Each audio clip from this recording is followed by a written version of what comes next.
நீராறும் கடலுடுத்த நிலமடந்தை கெழிலொழுகும் சீராறும் மதனமென திகழ்வரத கண்டமிதில் திக்கணமும் அதில் சிறந்த திராவிடனல் திருநாடும் தக்க சிறு திரை முதலும் தரித்தனரும் திலகமுமே அத்திலக வாசனை போல் அனைத்துலகும் இன்பமுற எத்திசையும் புகழ் மணக்க இருந்த பெரும் தமிழனங்கே தமிழனங்கே உன் சீரிழமை திறந்தியந்து செயல் மறந்து வாழ்த்துதுமே வாழ்த்துதுமே வாழ்த்துதுமே.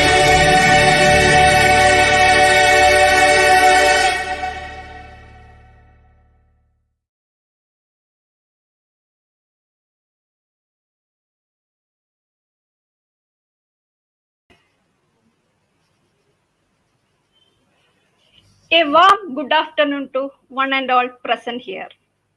I am Dr. Preeta, faculty, School of Social Work, Kumaraguru College of Liberal Arts and Science, Coimbatore. I welcome you all to this workshop on human rights. We all know the importance of today as the international community observes December 10 as Human Rights Day. The Universal Declaration of Human Rights sets out a broad range of fundamental rights and freedom to which all of us are entitled. It guarantees the right of every individual everywhere without distinction based on nationality, place of residence, gender, national or ethnic origin, religion, language, or any other status.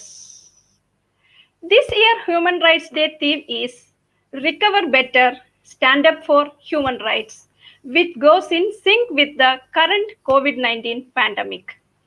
It calls for all the stakeholders to involve in addressing the challenges posed by this pandemic and to reassure the rights for all to recover better.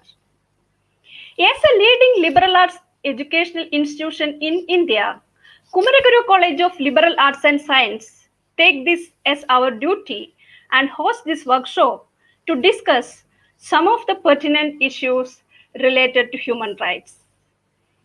7 eminent speakers from across the country joined with us today. We will have the workshop in 2 sessions and each session will be followed by a discussion. Without any time delay, now I invite Dr. Makkalamban DS, the head of the Department of Political Science class, to deliver welcome address and introduction to the theme. Over to you, Makkalamban sir. Pleasant greetings. A very good afternoon to you all. I am very much privileged and honored to be in front of august body to give welcome address and the theme of the workshop. At the outset, wishing all a happy United Nations Human Rights Day. I am immensely thankful for respected management, Kumaraguru group of institutions, particularly class, for giving this opportunity to conduct human rights workshop on United Nations theme 2020, Recover Better, Stand Up for Human Rights. Respected JC sir, I extend a warm welcome to you. I welcome Principal Dr. Vijala Kennedy madam to the workshop and also extend my welcome to event partner Gandhi, Smriti and Darshan, Samiti. And very importantly, I'm glad and honored to welcome our distinguished guests for the workshop who are here to share their intellectual acumen and experience with us to enlighten on various strides of human rights concerning the United Nations 2020 theme. I welcome the first session speakers, Dr. Sangamitra Acharya, who is the Professor, Center for Social Medicine and Community Health, School of Social Sciences, Jawaharlal Nehru University, New Delhi. I welcome you, madam. I also welcome Dr.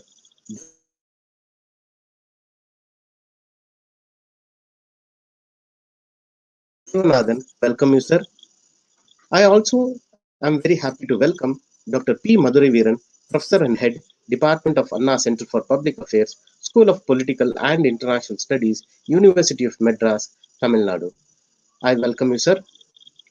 I am indeed also privileged to welcome Dr. Sigamani Panni, who is also my close friend, who is the professor and head, and he is the from the Department of Social Work, Central University of Tamil Nadu, um, Tamil Nadu. I also welcome Dr. D. Purushottaman, Head and Associate Professor, who is the head of UMISARC, that is UNESCO Madanjit Singh Institute of South Asian Regional Cooperation, Center for South Asian Studies, School of Social Sciences and International Studies from Pondicherry Central University.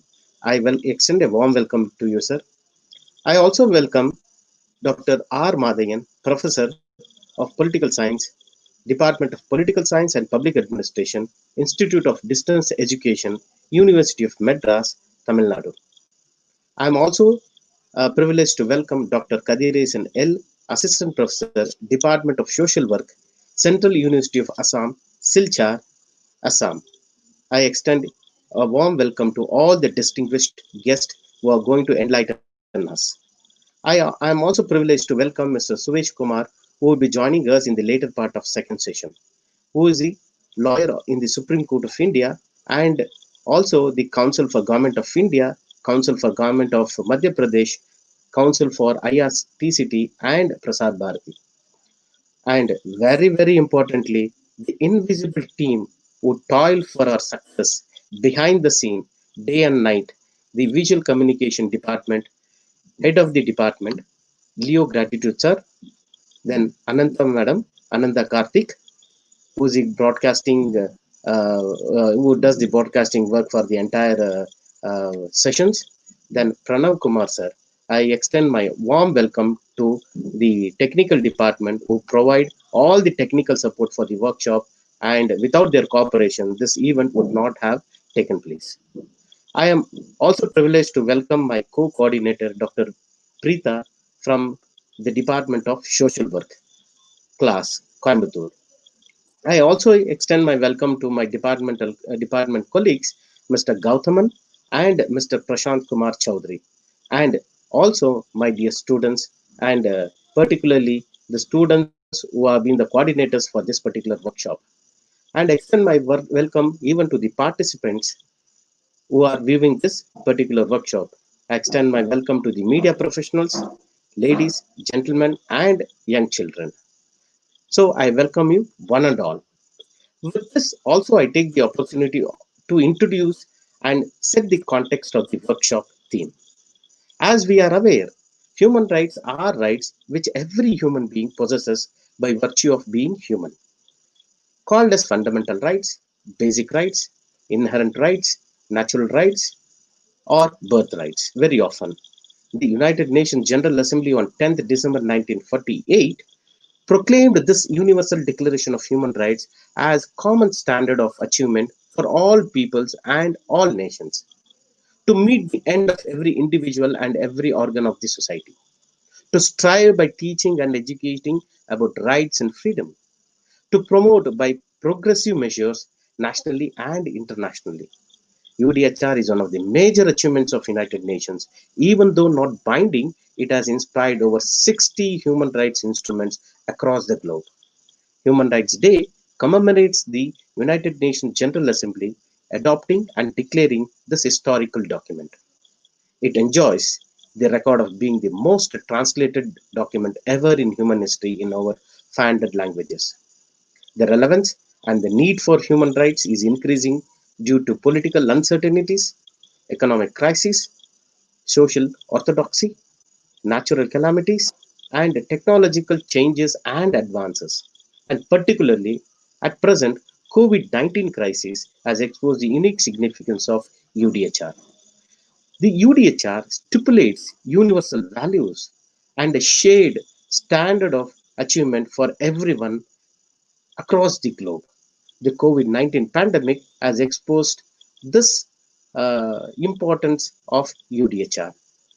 Article 25 of UDHR says everyone has a right to standard of living adequate for health and well-being of himself and of his family, including food, shelter, clothing, housing, and medical care, and necessary social services, and particularly right to security in the event of employment, sickness, disability, widowhood, old age, or other lack of livelihood in circumstances beyond his or her control.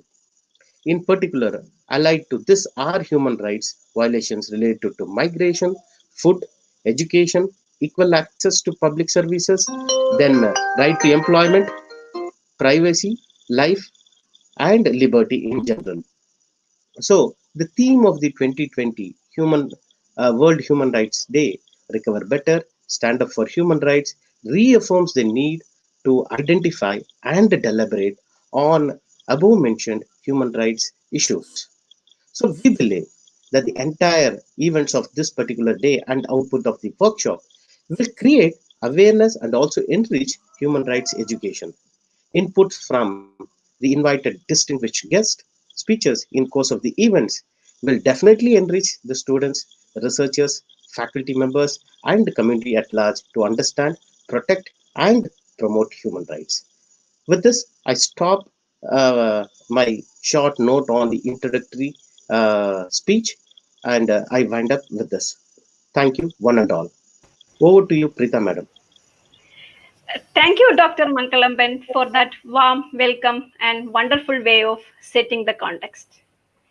In the first session, we have three distinguished academicians to talk about different aspects of human rights. Each speaker will deliver the lecture about 15 to 20 minutes and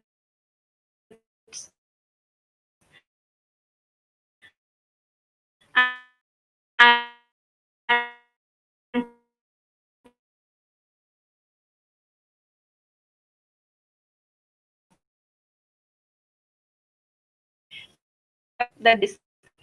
Request Nehru University. Dr. Acharya served as the director of Indian Institute of Dalit Studies, New Delhi during 2015-18. She has been a visiting faculty in many foreign universities and honored with many fellowships and awards like Indo-China Cultural Exchange Fellowship, Asian Scholarship Foundation Fellowship, etc. She has published extensively in various national and international books and journals and also in popular media.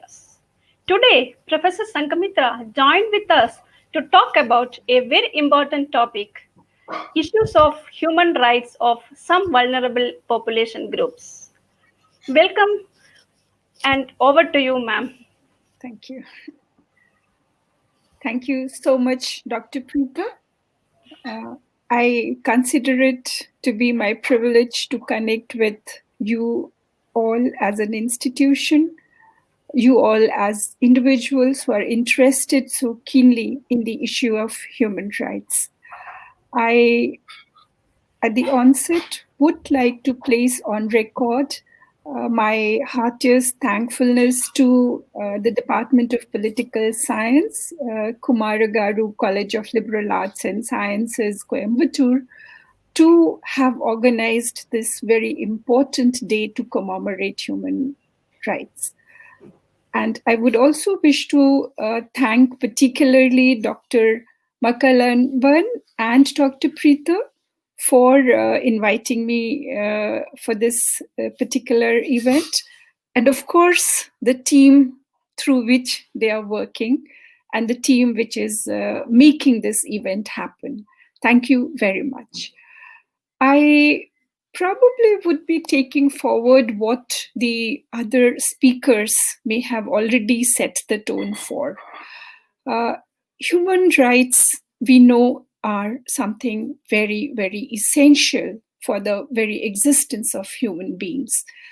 Also because we believe, at least the notional belief is there, that all human beings are born equal.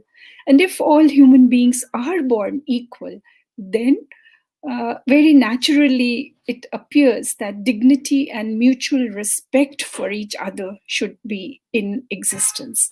But we see that it really doesn't happen naturally. There are certain efforts which need to be made for the purpose. Because human rights, by this logic, will be as old as perhaps human civilization itself. But the use of human rights and relevance have been well organized and defined, particularly in the recent years. And therefore, what has been happening in past recent times, it has gathered more importance, particularly in post-Second War scenarios, the period which follows the Second War, particularly after, as Dr. Makalaban has already said, the United Nations Declaration of Human Rights was put in place in 1948. Although we believe that there isn't any precise decision of the human rights, but it actually conveys very clearly that what matters is the basic freedom that all people should have, so that they are in a position to be able to satisfy the basic needs. Therefore, three very important connects that we have to understand in terms of human rights is that when it comes to individuals, when it comes to people, an individual's rights are about being treated fairly and treating fairly others too.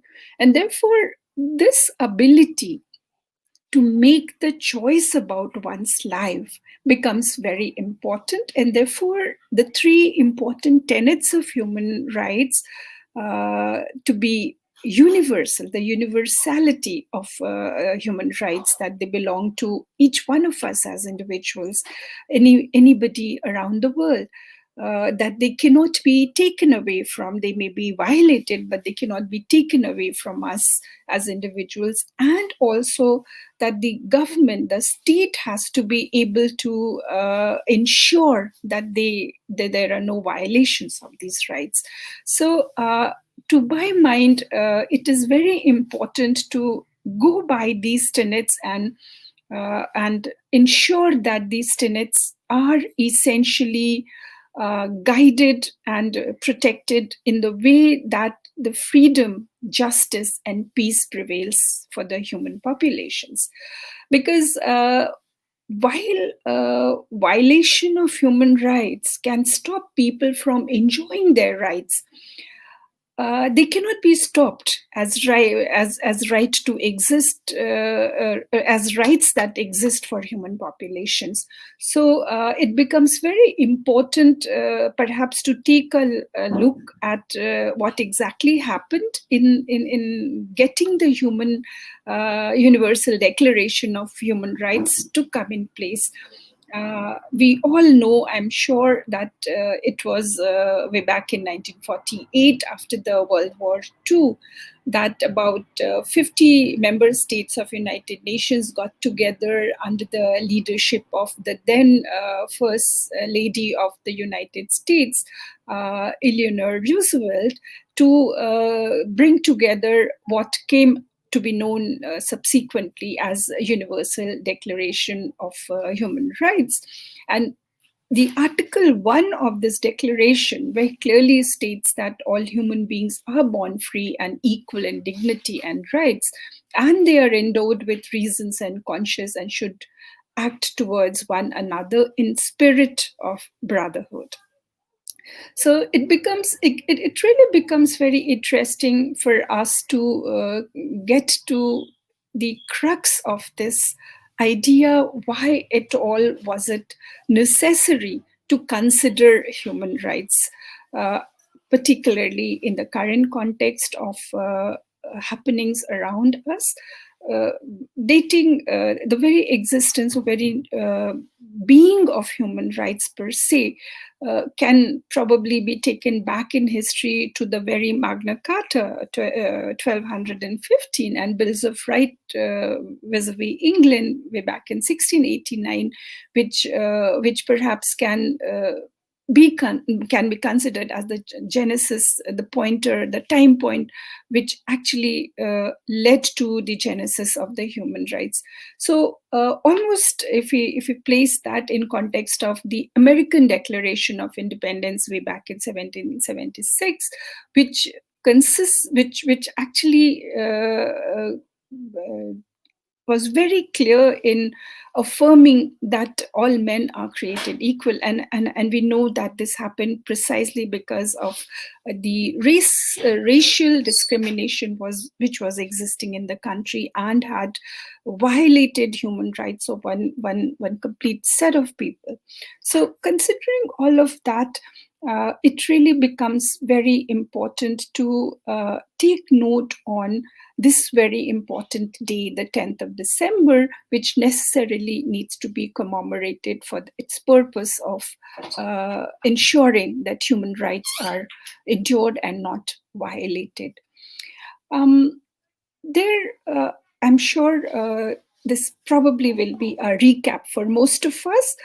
We know that when we're talking about human rights, the human rights is an envelope which encompasses a number of rights which we as human beings need, which we as human beings call for. Civil rights, for example, wherein we have right to life, right to liberty, right to security embedded within. We've got political rights, which entails that protection of law, equality before law, etc., is entailed. Economic rights vis-a-vis work, ownership of land, property, equal pay, equal wages and equal pay, social rights, a good number of spheres in which we need to ensure that equality is maintained. Cultural rights, in fact, the collective rights of being able to assess what's right for us. So it becomes really important to be considerate about what is it that one, as human beings, is important for us to be able to ensure that dignity and that equality that we require, and what are the instruments which will help us to be able to do that. One example or one illustration which perhaps can be very, very apt to bring in over here is that of giving the reference of how the practice of slavery needed and was abolished over a period of time after the fight for human rights was put in place with very strong support across various sections of society, across various governments, across various physical spaces. So we all know that slavery is something which very, very directly violates human rights.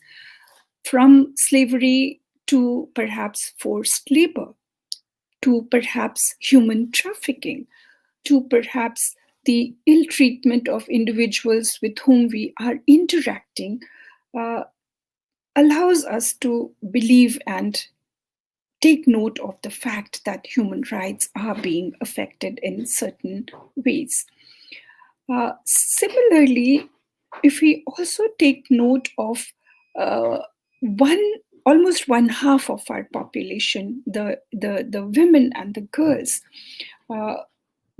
most of the time, because of the patriarchal systems in which we locate most societies, in which we as individual members of the society are located, do impinge on the rights of women in varied forms, in varied forms, in varied ways they are expressed. So specific human rights for women and girls, for that matter, are often impinged upon. And we see that across globe, there are very many organizations and governments also focus on how the status of women and girls can be improved, can be bettered. And if I quote from the International Labour Organization, we get to know that more than 11 million women and girls are victims of forced labor in different forms, including debt bondage, trafficking, and forced prostitution.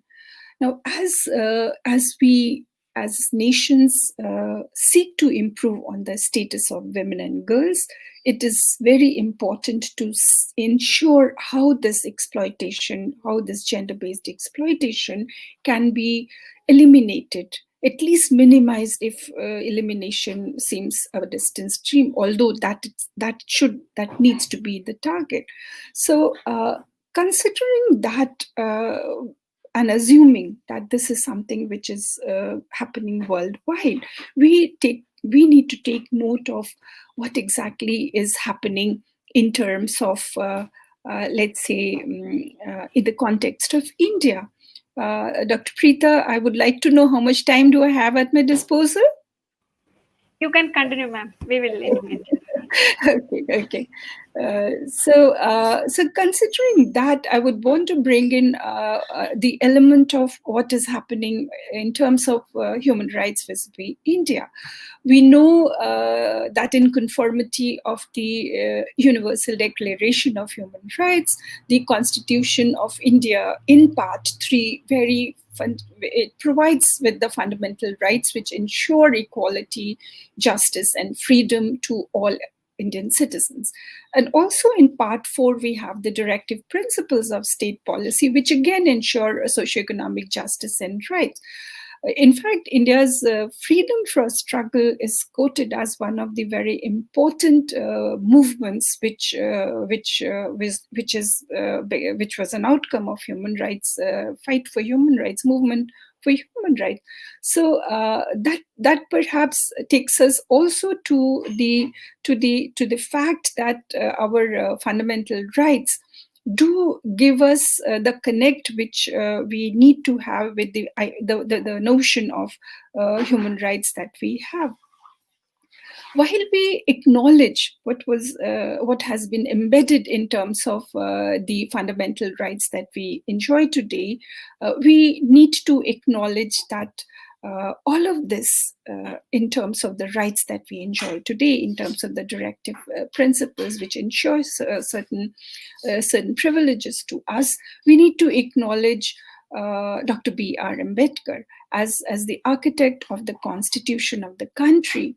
Dr. Ambedkar was very, very visionary in that sense, to have embedded all of this as part of the constitution of the country.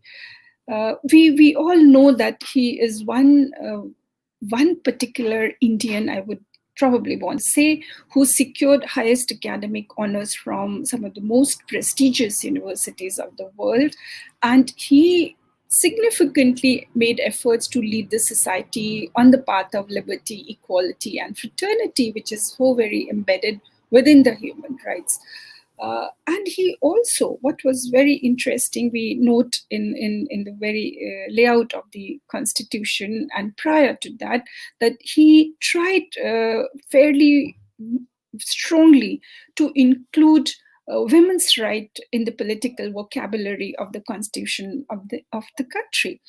In fact, in Article 14, we see very clearly equal rights and opportunity in political, economic, and social spheres, which also prohibits, along with Article 14, any kind of discrimination on the grounds of sex. It enables affirmative action in favor of women. It also, in fact, Article 39 also entails that there should be equal means of livelihood and equal pay for equal work when it comes to men and women. In terms of maternity relief, it was Article 42, which ensures something which is so much needed in terms of human rights for women. So we have a lot to kind of recognize in terms of how the Constitution of India was constructed under the leadership of Dr. Ambedkar, which ensured the human rights of the Indians in that sense. What we need to ensure today is important to therefore consider that safeguarding the violations of human rights becomes very, very important. We very often see all that the violation of human rights that are happening are exhaustive, and there are plenty also.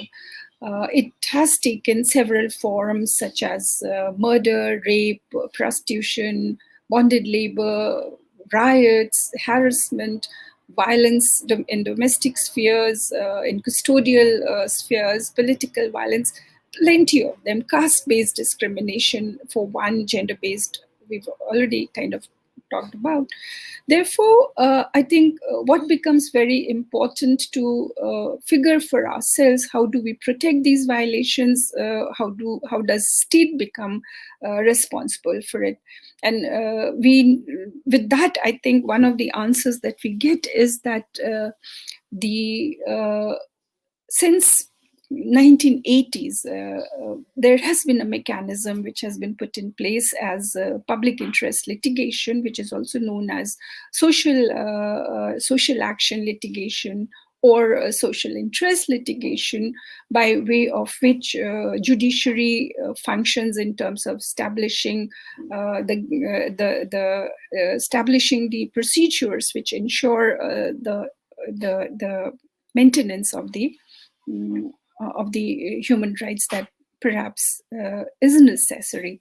National Human Rights Commission also was put up in terms of in perhaps to take this forward in pursuance of the Protection of Human Rights Act 1993. We see that National Human Rights Commissions comes in for. So India as a state also made certain efforts to put these things together.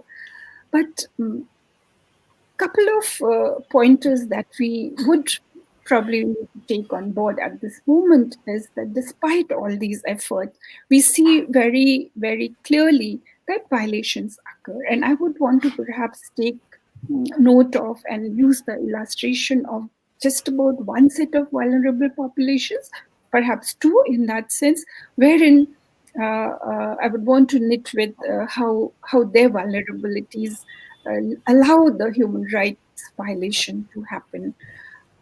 And these are the people who are very important in everyday life of each one of us, as cleaners, as sanitation workers, who provide a very important public service to us. But when it comes to their health and safety and dignity, we know they are located at the lowest of the levels when on the social ladder. In fact, they're mostly employed by railways, urban local bodies, and institutions of all kinds, both public and private. So their jobs, in fact, are mostly in the informal economy without basic labor protection rights, which they can enjoy. But they remain very important in terms of providing the services of cleaning the physical spaces, for that matter. They remain invisible, unquantified, neglected, and ostracized, facing conditions that expose them to deliberating the infections, injuries, social stigma, even death from toxic gases, if I could say, as the various workplaces, largely which deal with the filth which we refuse. So all of this in these times of COVID-19, they are handling unmarked so much of medical waste, so much of biomedical waste. So when most of them, when they work in the hospices, they have been exposed to so much of viral load, as frontline workers. Most of the time, particularly in the initial phase, the safety gears for them were yet to be shared with them because of their low priority level, because of the lower levels of the job priorities in which they were located. So, considering all of that, it becomes it in fact heightens the vulnerability of these individuals who are so important in ensuring the cleanliness vis-a-vis the impact on it of the health in the light of COVID particularly. In fact, just to perhaps refer to one of the petitions which was filed by the Municipal Safai Kamgar and Delhi Commission for Safai Karamcharis way back in May 8th this year, it pointed out that these cleaners were exposed to the hazardous material, including gases, and were using handkerchiefs as masks and torn gloves, and they were using the torn gloves because the supply perhaps was restricted, and they were not even getting the support that they needed. The salaries were withheld for a couple of months. The health government, Delhi government health department had to intervene in ensuring that these things were restored for them. But that duration was enough to expose them to COVID-19, and some of them were reported to have contracted the illness also. Therefore, the point here is that when some of these individuals who are also been labeled as warriors, COVID warriors, they find themselves in the war, in the middle of war, perhaps without the armament, and facing the war without the armament can actually be very, very very, very difficult.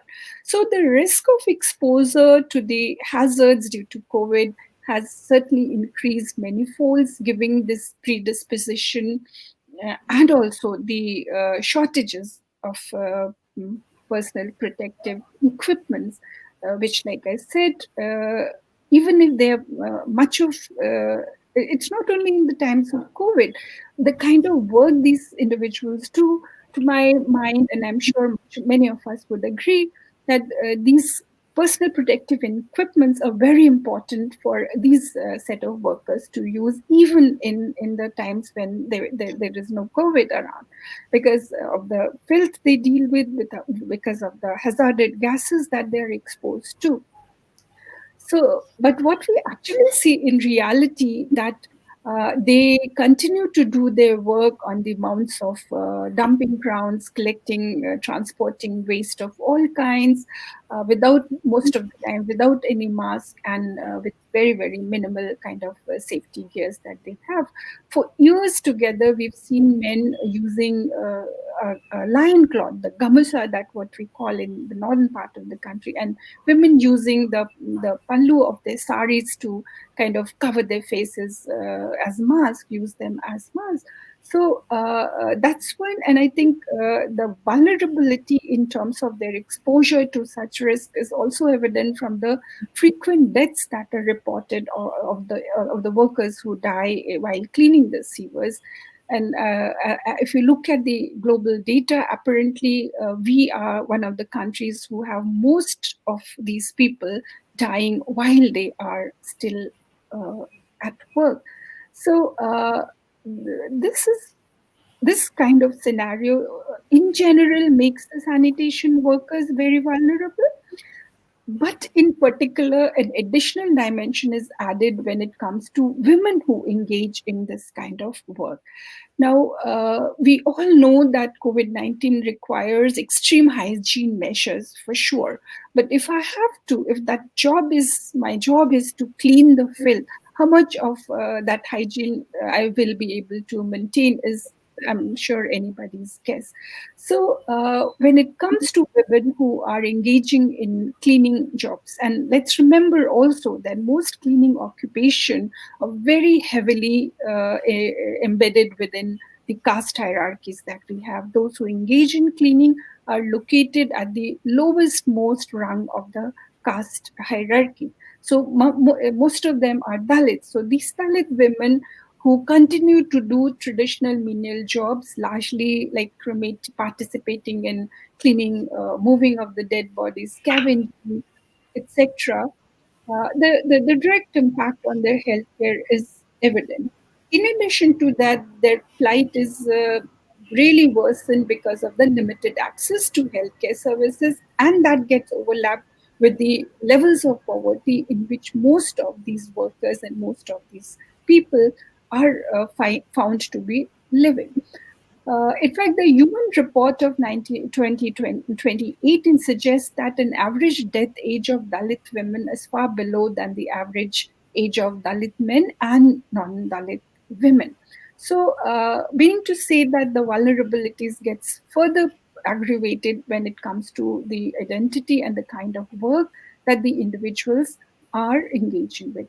So, this becomes extremely important for us to take note of this kind of this scenario when it comes to women particularly. The additional dimension which these women also experience is like if we can relate, if I would want to place it in the backdrop of COVID-19, while COVID-19 actually leaves lesser opportunities for any kind of interaction in public spaces because of staying home. The rapes of the women, particularly if you're looking at those women who are engaging in cleaning toilets of public places, has also got restricted to workspaces within the homes, even institutions. So, in fact, if I can quote from one of the archival newspaper reports between February 20 to August 20, the media reports several caste-based atrocities in which rape was approximately about 20% of the cases that were reported. So coming from there, I would probably want to reassert and say that when it comes to women who engage in these cleaning occupations, and if we go by the Ministry of Labor's itself, the data suggests that 85% of women who come from Dalit groups engage in as agricultural laborers, scavengers, sweepers, those who dispose human waste. Uh, they work at very, very minimal wages, largely with people who are non-Dalits. And if they refuse or assert the levels of wages at which they are working, they are largely, they have to kind of endure very, very unpleasant results, which range from violence to humiliation to even getting beaten up, raped, and put in jail. So the kind of exploitation, therefore, it really doubles in fact, it increases many folds. So COVID-19, therefore, to mind, has significantly influenced the oppression of Dalits in general and Dalit women in particular. Also because when the governments are using the pandemic as an excuse, and I say it very consciously, to advance various kinds of ideas under the pretext of protecting their citizens from COVID-19, the intercaste disparities and oppression of Dalit women continue to affect a fairly large population in that sense, about 16% of the total population that we have. So I think it becomes very important for us to, I'm just summing up so that I could understand that. Yeah, so it becomes very important for us to react and imbibe that the relevance of human rights is extremely important, and it becomes far more important when we are dealing with the context of vulnerable populations. Thank you very much. I'll stop here. Thank you. Yeah, we can understand that while talking about multiple vulnerabilities, it's a very broad topic, especially to the vulnerable groups. Thank you, Dr. Sangamitra Acharya, for such a very informative session, for taking us to the history as well as highlighting the human rights issues of the most vulnerable groups like gender-based violations, caste-based violations, and particularly the sanitation workers, and highlighting how pathetic their situation even during this pandemic lockdown. Thank you so much, ma'am. Yeah. Now I invite Dr. D. Devanandan, Professor, Department of Political Science and Public Administration, Annamalai University, Tamil Nadu. Dr. Devanandan has vast experience in working with the issues related to marginalized communities. He has completed 4 major research projects funded by UGC and ICSSR. There are several books in his credit, including the latest one on divine being, caring the uncared transgender in the third millennium. Many of his works specifically focus on political philosophy, international relations, good governance, and human rights. Today, he is going to talk on the topic Stand Up for Human Rights, Agriculture, Education, and Culture. Hearty welcome to you, sir, and over to you, sir. Thank you, ma'am. Audible, right? Yes, sir. Okay, ma'am. Good evening to all. I'm very much happy to speak in front of you about UN 2020 Recover Better Stand Up for Human Rights. Before my delivering my lectures, I would like to convey my sincere thanks to my good friend Dr. Makkalanban and introduce her and other colleagues. First, in the introduction section, Makkalanban briefly explained human rights. The human rights is a basic right, essential right, inevitable rights, fundamental rights. There are various meanings. Okay. Each and every human being must have natural rights, fundamental rights. Okay. In the situations, why the United Nations announced 2020 as Recover Better Stand Up for Human Rights. Before, we have in the name of war, in the name of social factors, religion, caste, race, language, region, in the name of economic factors, unemployment, poverty, droughts, etc. In the name of political factors, some peoples not allow the many peoples to contest the elections, campaigns, etc. in the connection with the elections, okay, not permitted. Because of these reasons, the society is divided into two: dominance or top to lower, haves and have-nots, rich and poor, educated, uneducated. In these situations, the UN wanted to clear, remove all these kind of hurdles and provide the equal rights and the human rights to all the people. In this situation, the United Nations organizations introduced Universal Declaration of Human Rights. Simultaneously, Indian government also, government of India also drafted the constitutions under the chairmanship of our Dr. B.R. Ambedkar. In the first statement, the first sentence of our constitution, we the people of India. We the people of India means that's focus, irrespective to all the people, without any form of discrimination, language, race, sex, religion, culture, without any form of religion, all are equal. If a person born in India, he must be treated as an Indian. This is a basic and a fundamental position of each and every a person must treat as another one being as a human being. The situation, the put we the people of India. Okay, this is focus. Into situations, many due to science and technology development. Science and technology is meant for development of the human beings, but some people, some people use the science and technology for their parochial interest. Okay, there are many people affect in the science and technological development. Okay, the situations we must we are in the position to recover what we have lost. The situation, I took two important points. One is agriculture and another one is education. Okay, what we have lost in the agriculture, why we recover agriculture. Okay, agriculture, India is the agricultural country. Our father of nation. Agriculture is a basic and fundamental the Indian economy. The Indian economy is in the village. Okay. There are so many points are there regarding agriculture. Nearly 70% of the people are directly and indirectly involved in the agricultural sectors. Okay, how it's in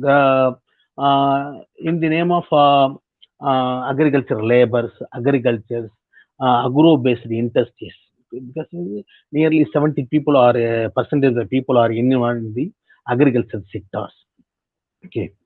There are two types of farming methods. One is a traditional farming methods. Traditional farming method mainly concentrate on the quality of the products. Quality of the products means uh, if you want to harvest a paddy, you must spend 3 months, 6 months. But now we spend only 90 days, that is 3 months. Okay. Before, in the traditional farming, they spend 6 months for harvesting a paddy. Now, 3 months is enough. Okay. What is the difference between the traditional farming and the modern farming? Means traditional farming, they spend 6 months. In modern farming, 3 months enough. Okay. In the traditional farming, they concentrate only on quality. In the modern form of agriculture farming is they concentrate only the profit, the quantities. Okay, how many kilos we have, quintal, how many tons we produce. Before, for one interesting thing, during my children's childhood days, my father, if any work we are doing, at that time he told me, hello, my dear son, you are eating 3 months rice.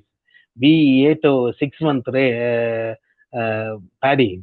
Okay, compare with your power is my power is more because we ate 6 month rice, but you are eating 3 months. Okay, that time they concentrate only the hygienic health, but now the present uh, modern farming is concentrated only on production more. Okay, without uh, giving proper health. Okay, then health, organic, inorganic. The traditional farmers follow the organic method without mixing any form of chemicals and fertilizers. Okay, in the modern time, for every steps within the 3 months, the agriculture use the chemicals and the fertilizer more than 3 times. Okay, that will affect our health and hygienics. Okay, that is a reason for many problems. Whereas in India, many people are affected compared with other diseases. The food poison, food disease are more because that will reflect the modern farming methods. Okay, we lost our agriculture setups. Okay. In the traditional farming is basically dependent on the nature. If the rains come, when the time they will prepare for harvesting. But rest of the 6 months they are keep calm. Okay, but and during the in the traditional farming, the inequality is prevailing more. The male getting got a high wage, female got a low wage. Okay, this kind of wage differences are prevailing in the farming system, in the slave system also. In for zamindari systems, okay, zamindaris control a group of people without give any form of human rights. They control with the gundas, and they for the lower class people were forced to involve in the agriculture. They do not to escape from any points. This kind of zemindaris and slave systems were prevailing there. And another one setup in traditional farming, joint family systems. Okay, in at present, we cannot able to see the joint family system in Indian societies. When agriculture is going down, Also, the joint family system is also dismantling. In the situations, we in the name of urbanization, in the name of imported, if you want to onion, immediately Indian government and Tamil Nadu government purchase the onion from Turkey and Brazil and other countries. Okay, now this kind of but before, if you harvest that product eat by the same individual, that shows their healthy and more than 90 years and 100 years they were live. But now the questions of in the health. Okay, in the situation, we want to recover our agriculture better.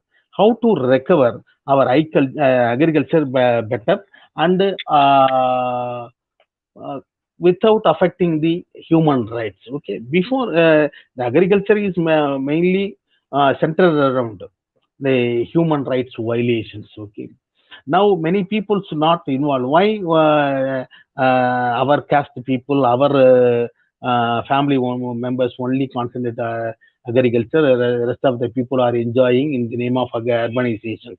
Okay, these kind of questions are going around in the people because of education and other facilities. Okay, the situation in the agriculture is what we want. We are now we are earning, we are working, but the main thing is food. Okay, if you we have the capacity to pay more, but we want to a quality foods. Now you can see in many where now uh, small onions are very popular. Many people who have concentrate on health, they do not buy big size onions, big size tomatoes, etc., etc. They only concentrate and buy the country vegetables only for their own. Also, the Corona period is also teach a lot lessons. Okay, the many people did not go to hospital, especially the English term, but most of the people turn towards country treatments. Okay, Siddha treatments. Okay, these source. Okay, in the situations we want to recover our agriculture sector. That how to recover? It's a better and the best form of agriculture system we must recover, and it should not affect the human rights of every individual. The first things, the land reforms. Okay, in Tamil Nadu, after Rajaji period, no one chief minister did not concentrate on land reforms. Okay, and also if you clear the land reforms, simultaneously you can implement the wage reforms. Okay, the if you are earning in industrial side, you per month the 1,000 rupees and above. But you whatever the work you do in the agriculture sector, you must get 400 rupees for men, men 300 rupees for women. Okay, in this kind of there is no hours. If you are in urban side, if you are in industry side, if you are in mall side, your duty time is 8 o'clock. But in agriculture, you cannot estimate this is the time. Come and this is not go out. You can't predict because this is the triangle of relationship in the agriculture. In the situations which to implement the wage reform in the agriculture sector, if the government introduce the land reforms and the wage reforms that give the input to the agriculture and the agricultural labors. Okay, the second, the high price, the government should take necessary steps to give high price for the agricultural products and low price for the fertilizers and the chemicals.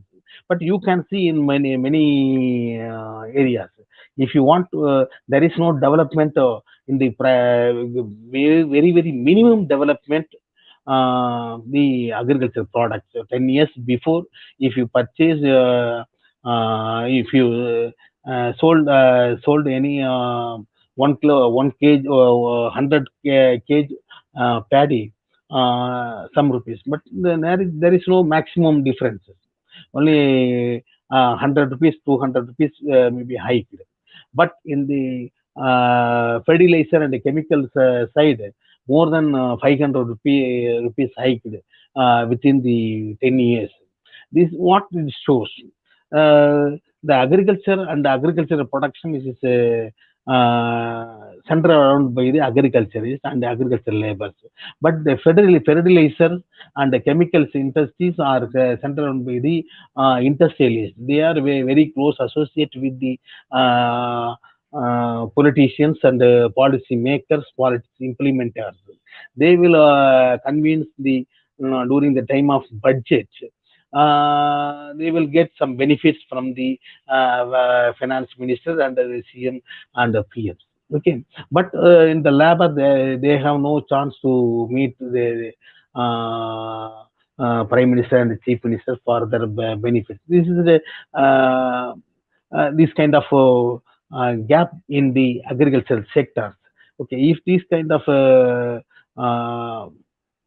gap reduce, immediately the agriculture will grow up. Okay, and another one things, the application of science and technology in the agriculture sector for reduce the gap between city and the main problem in the agriculture is if whatever the things they harvest, immediately it will reach to the town or city or urban areas.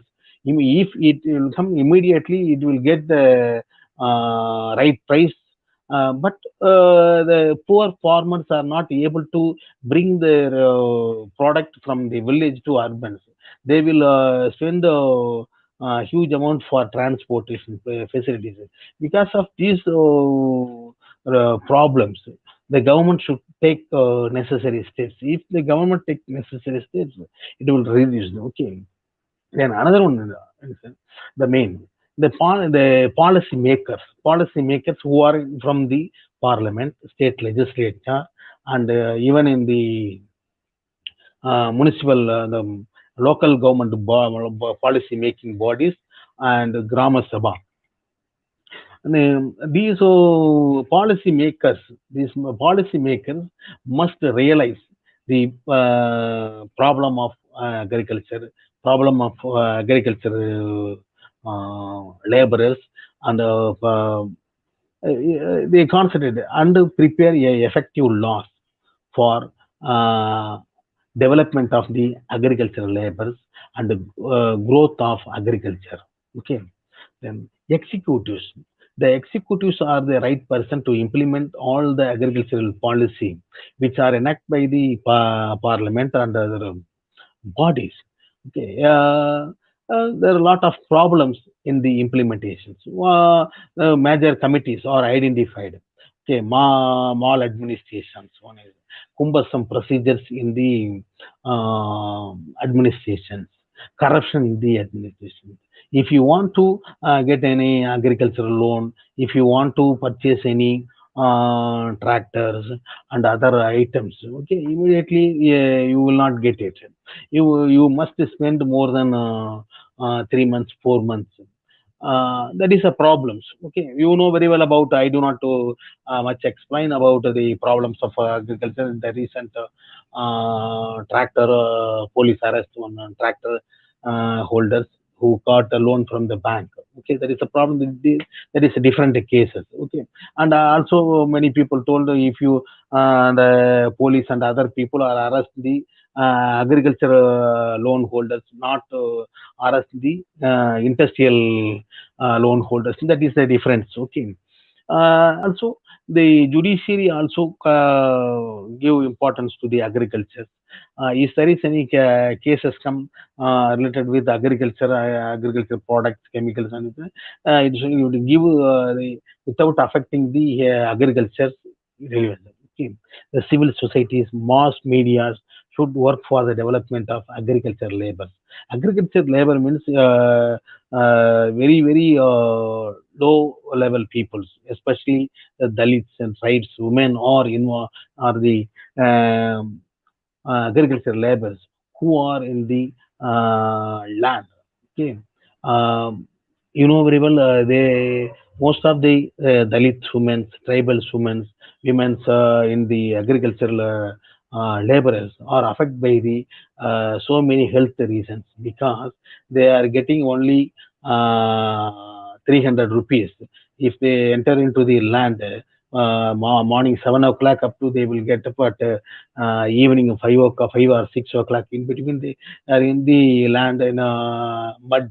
Okay, that will a lot of problem for their food and other health reasons. They are not able to get the treatment from the big hospital and other MNC hospitals. Okay, they are lost their life at the earlier ages. In these situations, we should recover our agricultural sector without affecting the human rights of the women, those who are involved in the agriculture sector. Okay, another one sector, education. Sorry to Education is interrupt, the, sir. pardon, ma'am? Sorry to interrupt, sir. 2 more Ah, minutes left. Yeah. okay, madam. Okay, madam. Then another one sector is education sector. Education is a light and a lamp, light for the remove the darkness of the ignorant people, innocent people. Okay, the education help the uh, empowerment of the downtrodden people and marginalized peoples. Okay, in the situations we have lost, where we lost our education systems. Okay, in those days, our Kulakalvi Thittam, you know very well about the Kulakalvi Thittam. Only the minus is some category of the people were forced to do their father's work. If you remove this, rest of the categories are positive aspects in the Gurukula aspect. Gurukula aspect will teach you all the personalities, all the developments. For example, Eden School in London. That school teach all the science and technology, diplomacy, etc. All the agriculture, all the items in the school days. Okay. One time, yeah, we know very well as a historian, a relation with the history. Who defeat Waterloo, the Napoleon? Nelson, they defeat the Napoleon in Waterloo. But European scholars describe that the Eden defeat Napoleon in the Waterloo. Okay, which why means the Eden school teach all the items, including diplomacy, war factors, all the things in the school days that will help Napoleon to defeat Nelson to defeat Napoleon in the Waterloo. Okay, the same kind, each and every the school should teach all the items to the in the younger minds. But we have in our school system there are so many mode of school systems. Okay. CBSE, matriculation, and the government aided. There are so many syllabuses. Okay, there is no uniform education systems, but the social structure, poverty, illiteracy, and other reasons, the more dropout and other illiteracies are more in India. In these situations, we want to recover our education. How to recover? I think that the present government is eagerly to implement one nation, one ration card, one nation, one elections. In these situations, I appeal to the government to use this one nation, one education policies. If the government introduces, there is no problem in the illiteracy and other factors. Okay, and also the government and try to minimize the gap between the private school and government schools in the recruitment, appointment, administrations, teachings. Okay, this the government concentrated. Not only the government, the civil society, the parents associations, is all should join together and work for shaping and settling the problems in the education system. If we have a, strong human resources, if our human resources are very very strong, very powerful, if we give the good education to the younger generations, that will reflect in future.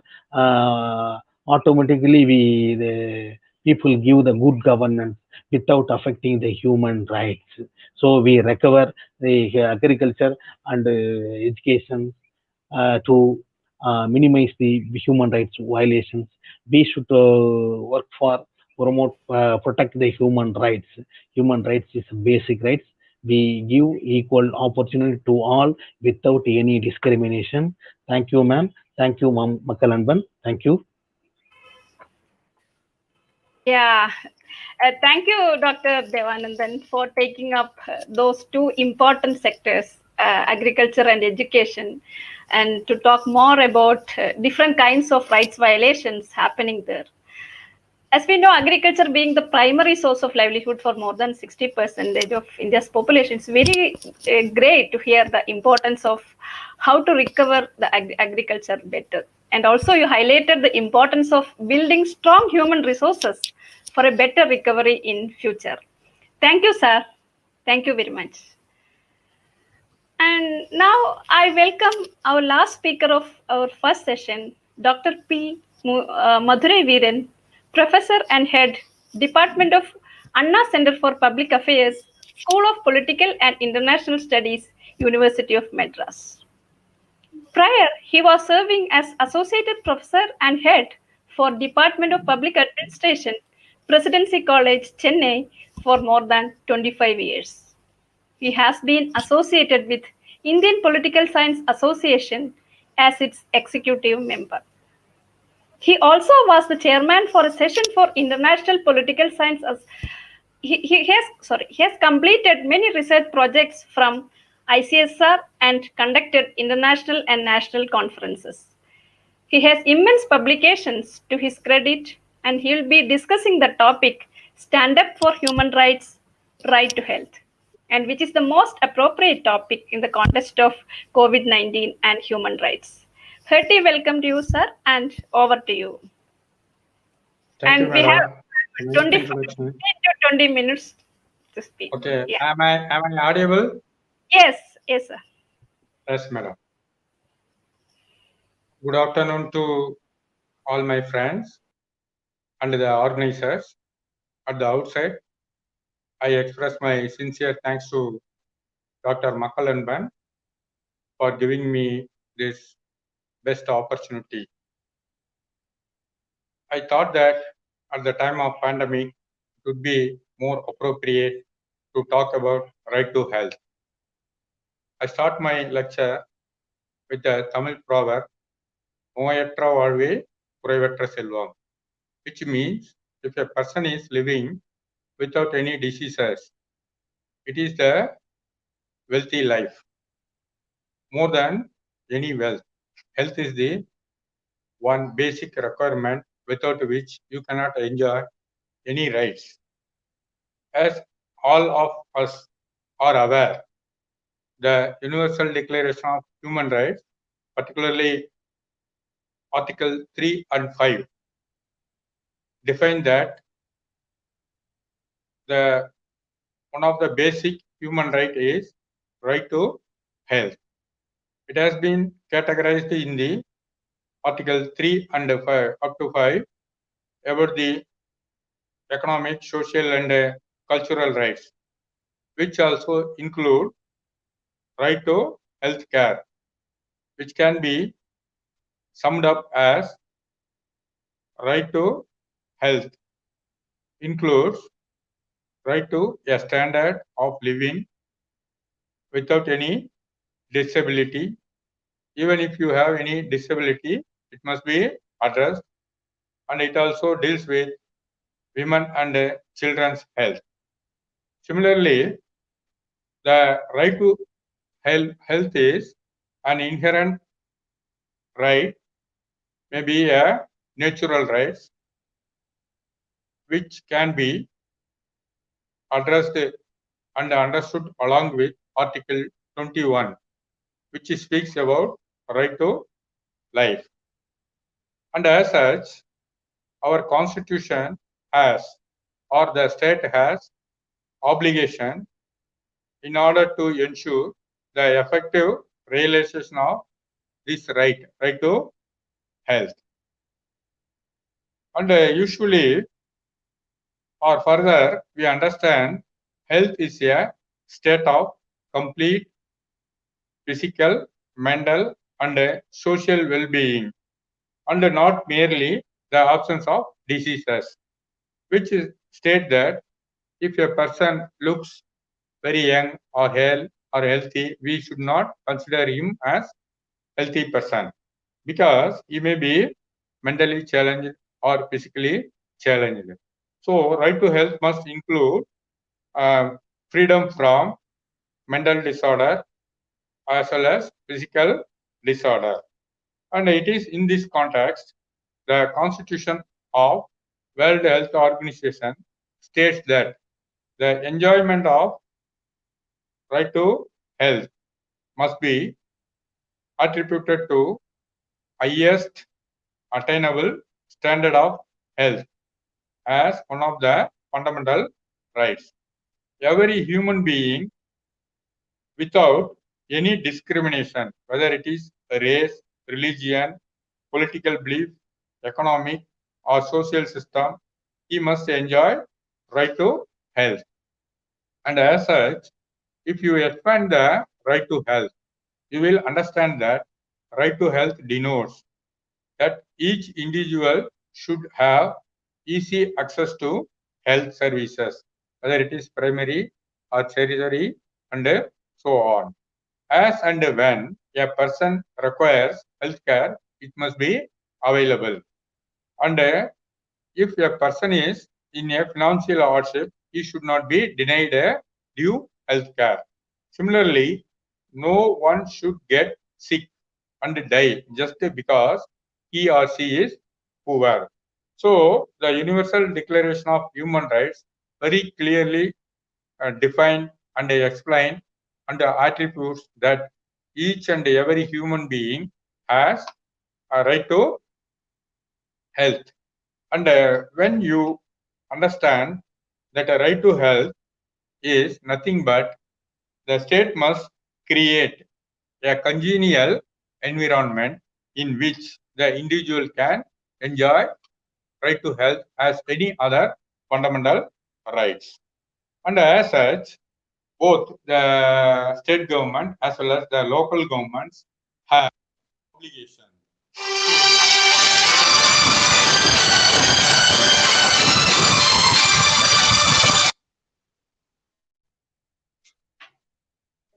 various aspects of right to health because the local governments, both urban and rural, have obligations to implement various schemes related to implementing health or making available the health.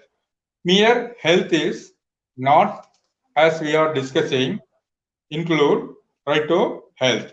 If the local government is able to provide drinking water or health and sanitation services, primary health care or family welfare services, women and child welfare or any other social welfare schemes meant for physically or differently abled persons and implementing conservancy works, solid waste management or any other local statute or regulations relating to prevention of any spread of diseases.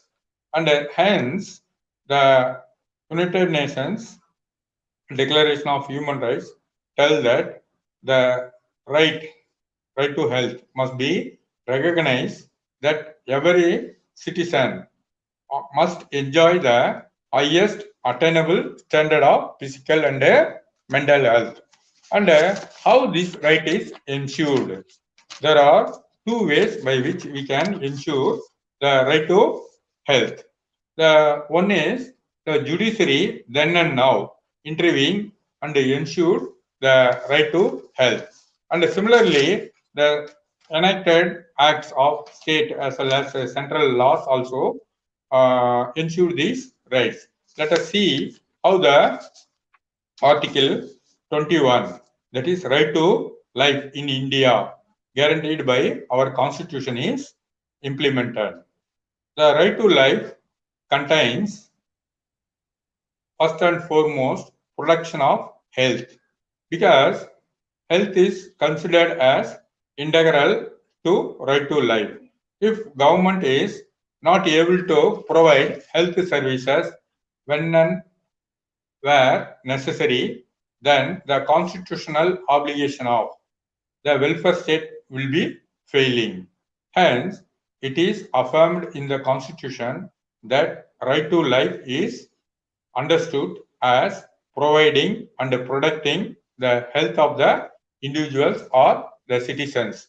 And again, the Nobel laureate Amartya Sen has told that the right to health must contain the opportunities to easily access basic health services provided by both government and non-governmental organizations. And further, right to health may also be considered as a set of freedom and entitlement to have healthcare delivery services. How to make more meaningful of the right to health? For instance, if you are able to control all the occupational, endemic, pandemic, and other diseases, then the state can ensure right to health. It also embraces the right to health, also embraces the condition in which individual can lead a healthy and a high life. If you have a very healthy personality, you may not consider that you are healthy. The congenial environment must be there to enjoy that life. And again, the health services must not be discriminated against any primordial concerns, because at the time of COVID, the Madras High Court has told that even the dead body as well as died persons have right to dignified life, dignified burial, and dignified cremation, and so on. Because the COVID has made us to think that right to life as well as right to health became more important for human beings. This right to health may also contain several aspects of our life. How to improve such right to health? First and foremost thing is that people must be aware about what are the health services available to them. Both the sub-primary centers as well as primary centers in the neighborhood have a lot of departments of health to deliver people's the basic services. But what we do, we go to private hospitals. If you go to any city or a rural village, you will see the government dispensaries without doctor or maybe without nurse or without adequate facilities. But the several judgment of the Supreme Court as well as High Courts have ensured that the primary center as well as the taluk as well as district hospitals must have necessary facilities to address the immediate healthcare facilities needed for the citizens. And another thing, implementing the law of the land. That means equal opportunity for all the people to access healthcare services must be implemented in letter and spirit. And you see, for a COVID patient who is healthy may spend lakhs and lakhs of rupees to get cure.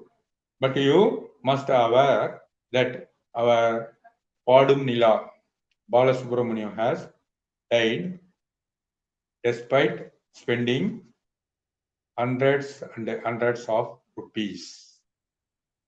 But if you go to a Zita medicine or a government hospital, 3 days, just providing nutritious food and 2-3 day of care, health care, the persons are cured and they are coming with their own life. Just you think that there are hospitals, government hospitals, which protects your health and provide necessary and adequate services, health services to save your life. And another thing is that updating the existing law to suit the present conditions. There are several committees from Bora committee to up-to-date Ayush ministry has given a lot of guidelines for upkeeping the health care services. And the government must update the existing as well as the new laws and make them aware about the citizens. What are the services provided to citizens through their health services from Ayush Ministry to the primary, sub-primary health centers. And despite our development, we are unable to adopt the modern technology in primary healthcare as well as taluk level hospitals. And if you go to any government hospitals, you will find that either they say there are no much medicines available or stock is not available, or they use the same medicine for almost all the diseases. It must be avoided. They must update the modern technology and they must distribute available appropriate medicines to all. Here in India, we are unable to understand the indigenous treatment. That means there are treatment like yoga, Siddha medicines, and Ayurvedic treatment, which is very much available for our use. Only the COVID has made them to realize that there is possibility of integrating all the indigenous medicine with the allopathic medicines. And the last point I would say that we, the teachers, through our students, must educate the community about the basic health services available to us and make that the right to health is a fundamental right, which is inalienable to us. So, by adopting all these suggestions, we can improve the health of our citizens. And we must understand that if you are not keeping your health, then talking about other fundamental right is unrealistic, because even if you have various judicial processes to safeguard your fundamental rights, there is no judiciary or legislature or even executive cannot help you. You must, the individual must take care of their health and upkeep the right to health. Thanking you. Thank you, madam. I hope that I must have kept the time. Yeah. Thank you, sir. Yeah. Thank you. Yeah, thank you, sir, for exploring the different aspects of health and especially reminding us about the right to health. It's wonderful to listen to you, especially during this time of pandemic. Now the floor is open for discussion for maybe 10 minutes. We are lagging out of time, and kindly post your questions in the comment box. There are already a few questions. I'll be taking a few questions now from the comment box. So Swati has asked, what are the human rights that are violated and temporarily annulled under the pre-context of COVID-19 pandemic? I think one of you can, or Professor Sangamitra Acharya can answer. Yeah. Thank you, Dr. Preeta, for that. In fact, I just posted a quick comment also to that. I know COVID-19 has created a very different kind of situation for us. So the first thing perhaps I would consider as violation of human rights is the very idea of staying home to contain the virus, to contain the spread of the coronavirus. I think in itself is an impingement of human rights, because it not only restricts the movement, but it also kind of exposes you in terms of the disconnect which one can have from other support systems, especially for women in that sense, especially women who are experiencing domestic violence for that matter. So to be staying at home with somebody who is not conducive to be staying alone with can be very, very tricky. The movement of, or rather the forced movement of the workers from the urban spaces in itself, I think first time in the history that the movement has happened from urban to rural spaces. So the right to live and work in the place of my choice gets affected because of that. The right to be earning a decent livelihood gets affected because of the closure of the units where the work could have been happening. And the very idea of shifting the regular healthcare services to specific COVID care centers itself impinges upon my right to be able to access healthcare.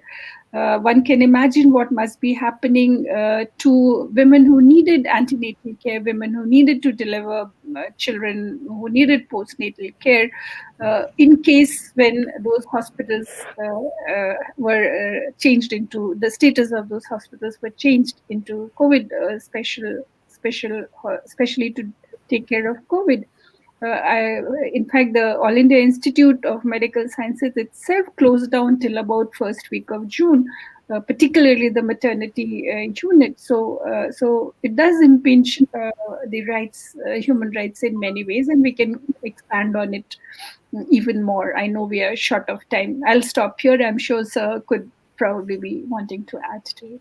Yeah, so there is one question from Rinchi, and she has asked, how does the battle against the coronavirus affect human rights all over the world? And I think we mostly focus our Indian context, and maybe someone can highlight how it's happening all over the world. Devanathan, sir? At present, the third coronavirus is going on. Okay, most of the countries turn towards English medicine to their native medicines. Okay, that is also a very, very important reason. Not affecting much in India, but compare with India, rest of the developed countries are more affected the corona virus. Recently, day before yesterday, in England, they first introduced the corona injections. Okay, what it shows why it's not possible in the USA. Okay, they are even though they are trying, but not at the finalization. There is another one kind of politics is going on. Then what is going in Russia? The first Russia is announced. We have invented the corona injections, but not yet coming into the field. Yeah, so I'll take one more question. Saran has asked, how often should we re-evaluate the list of rights in order to make it relevant to the current issues? And what should be the criteria to add more rights? I think that's a very interesting point we need to explain. Before, if a person passed the MBBS, he cure all the diseases.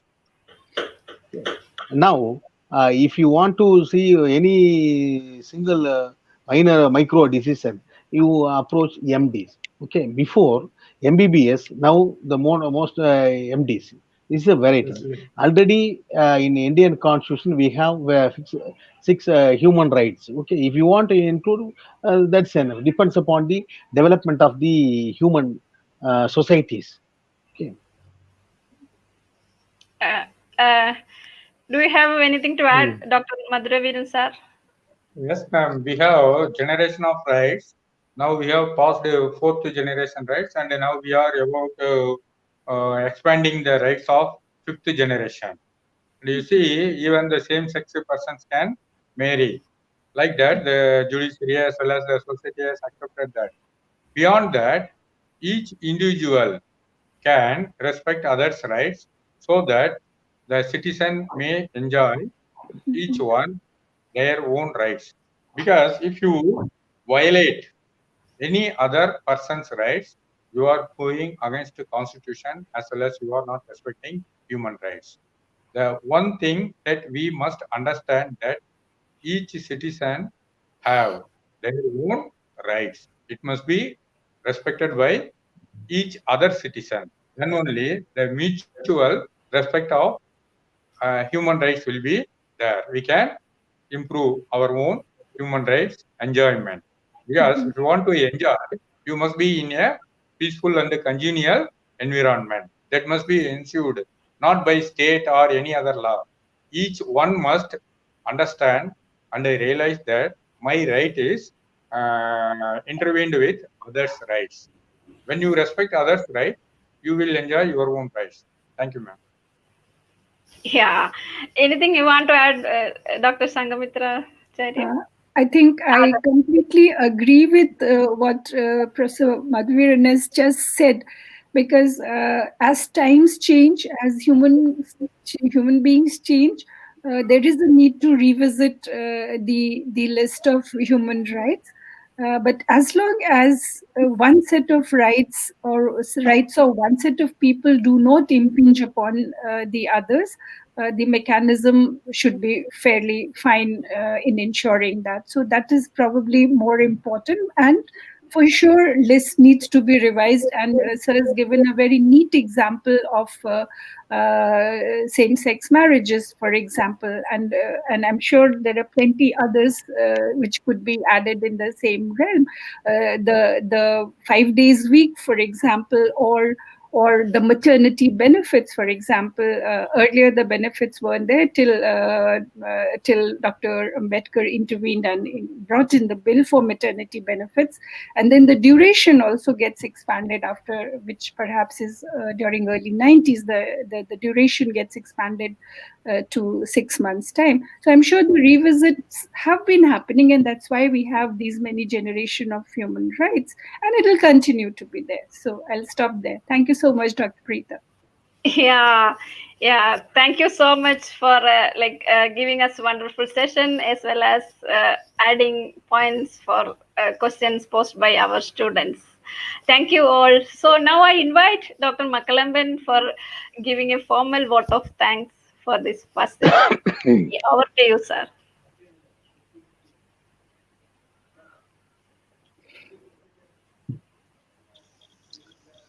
First and foremost, I'm very thankful to all my professors who accepted my invitation in a very short duration, because I know within, I think, just 10 days we planned this, and you are able to give us such an insightful ideas and made wonderful presentations. Definitely we'll take up the ideas, whatever you have given us.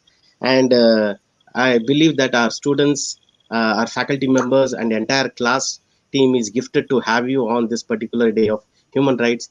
Thank you all, professors. Thank you very much for coming within a short duration. Thank you all, professors. Thank you. Thank you, Mr. Thank you, sir. Thank you so much. Thank you, Sir, Madhuraveeran sir. Thank you, sir. Thank you, Thank sir. you, Devanathan sir. Yeah. Thank you.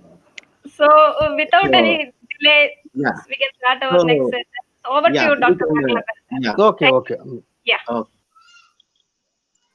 So without any wasting any time, because we're running out of short of time, we'll proceed to the next session.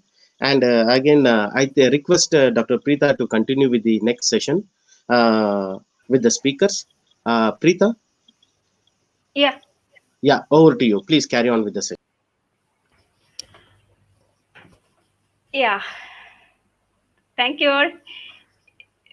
Yeah, so now I would like to welcome Dr. Sigamani Pani.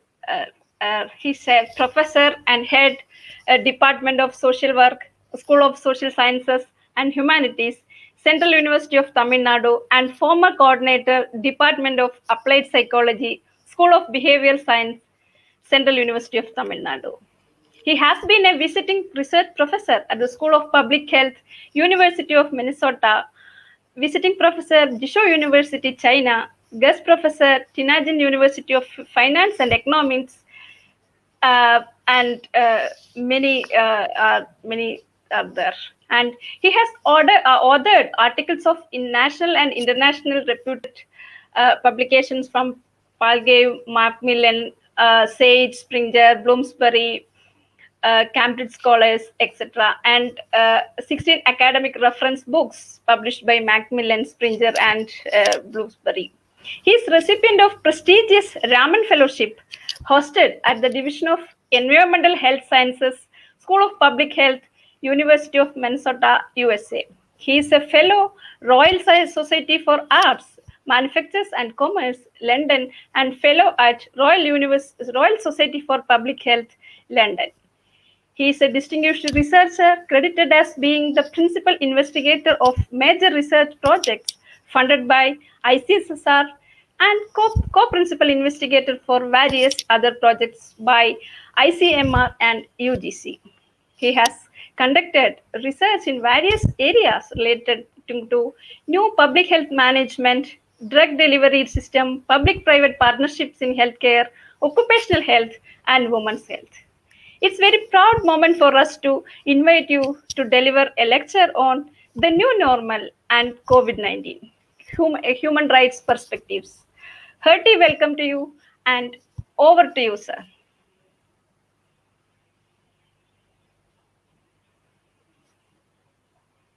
Sir? Good afternoon. Yeah. Yeah, I'm just trying to share my screen. Okay.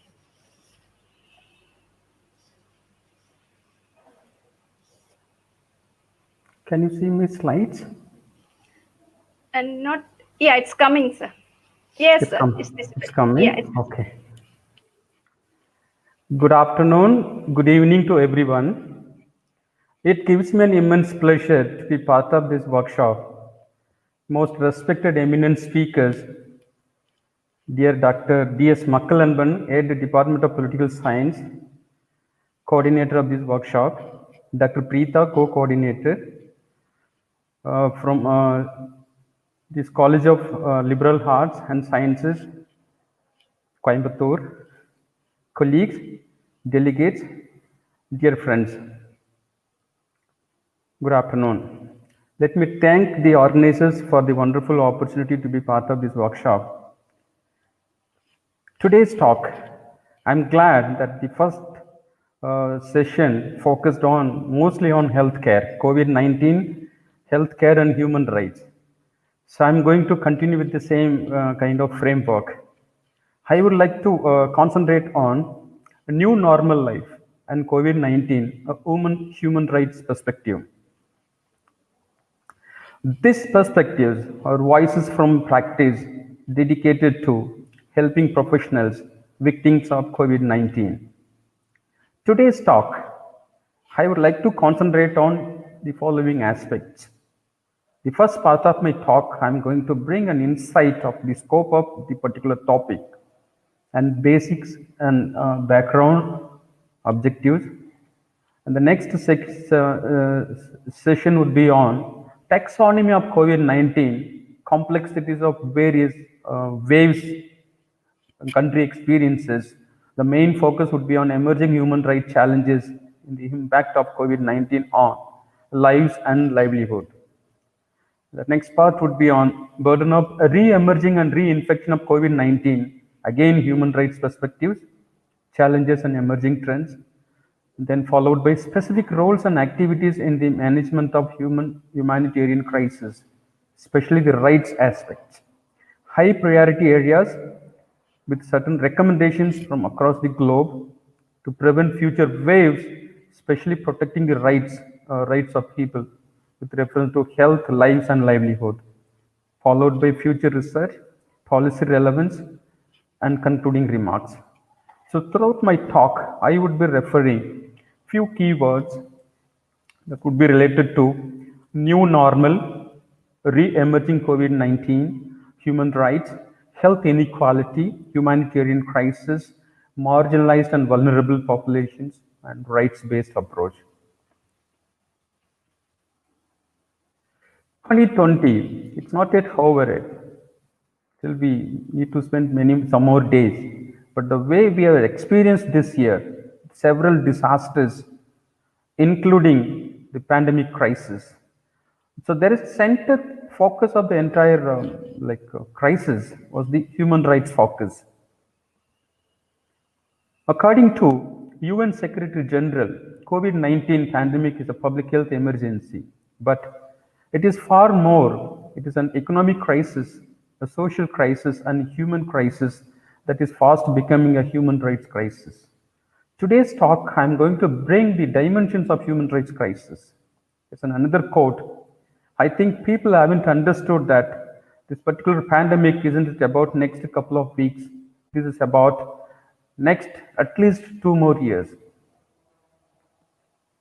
The key highlights of my talk includes the following. To understand COVID-19 pandemic, first and second waves and its impacts on society, to understand the dynamics and interconnectivity of health, society, economy, and development, to explore specific roles and activities in the management of humanitarian crisis, policy directions, to understand human rights issues, challenges, and emerging trends. There I'm going to talk about country experiences, almost 190 countries with reference to human rights crisis. At the end, to document high priority areas, especially with reference to human rights. The contemporary society witnessed several humanitarian crises, including poverty, increased inequality, regional conflicts, civil wars, disasters, global climate change, pandemics, communal problems, growing inequalities, etc. It's across these scientific peers, there's a way to find alternative solutions to deal with such kind of complex problems, including human rights at the same time. Holistic solutions to re-examine the network of complex problems, including rights violations, health and development threat around the world, lack of vulnerability analysis, the entire COVID-19 framework. We could see that there is a lack of vulnerability analysis, and especially on global impact assessment to draw future directions. Impact of government relationship with civil society. The data extracted for my arguments are from various sources, including journals, multilateral and bilateral agencies, working papers. I could see the limitations of those papers was limited availability of data on the human rights perspectives of COVID-19, lack of impact assessment studies, limited empirical studies. So the growing problems, uncertainty, and complexities creates a space for a new knowledge process, where the global vulnerability to emerging and re-emerging threats to humans, especially rights of women, children, and elderly. There's a need for increased attention to the need to strengthen the global capacity to prevent, detect, and respond to the natural biological threats. Look at this picture. First wave, second wave, third wave, and fourth wave. Almost every wave, there is a kind of missing aspects. The entire global public policy is that the concentration on protecting the human rights. So are we ready for a new normal life? Everybody talks about new normal life. COVID-19 radically changed the lives of millions of people around the world. With that background, when I looked at the history of pandemics from 1347 to 2020, what we could find, what we could draw from these experiences were the most disadvantaged group here is the marginalized and vulnerable populations. Similarly, the COVID-19, which projected several issues related to livelihoods, disproportion between the richest and the poorest populations. Again, the COVID-19 challenges for all public systems, far-reaching consequences. That's what an experience the entire system. Health has become the arena of diplomatic engagement. Again, there was a missing elements of human rights aspect.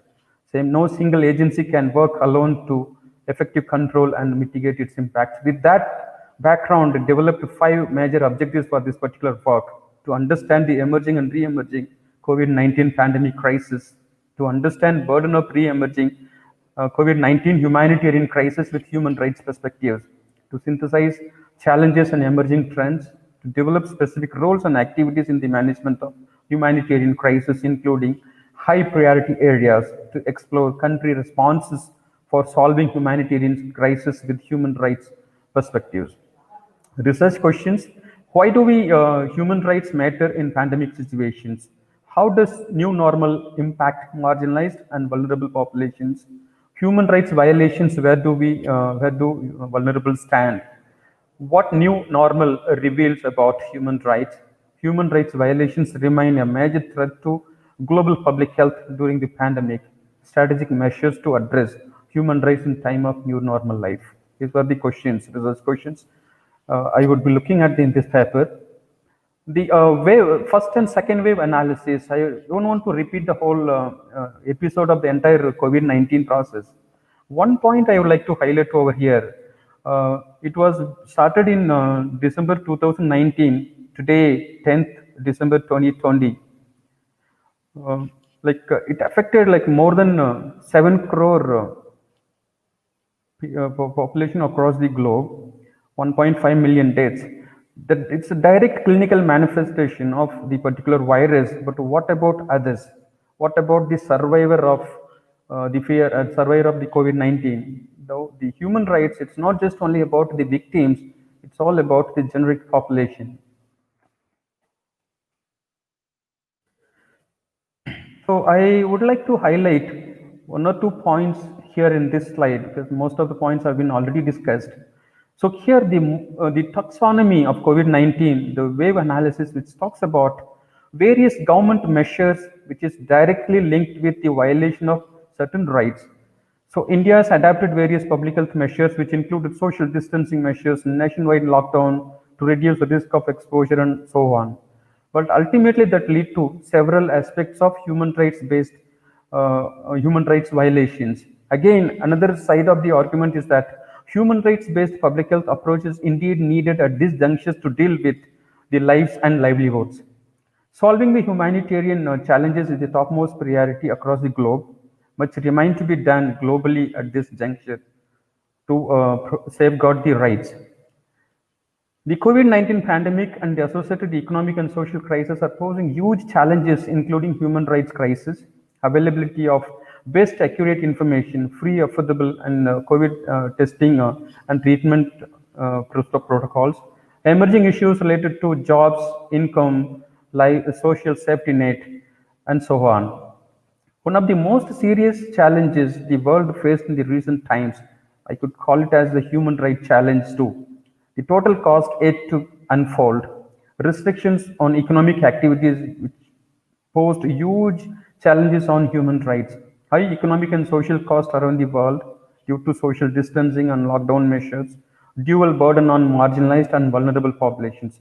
Almost every research paper, the one I reviewed, talks about the dual burden on marginalized and vulnerable populations. Similarly, in India, sending millions of workers back home, projected issues related to livelihood.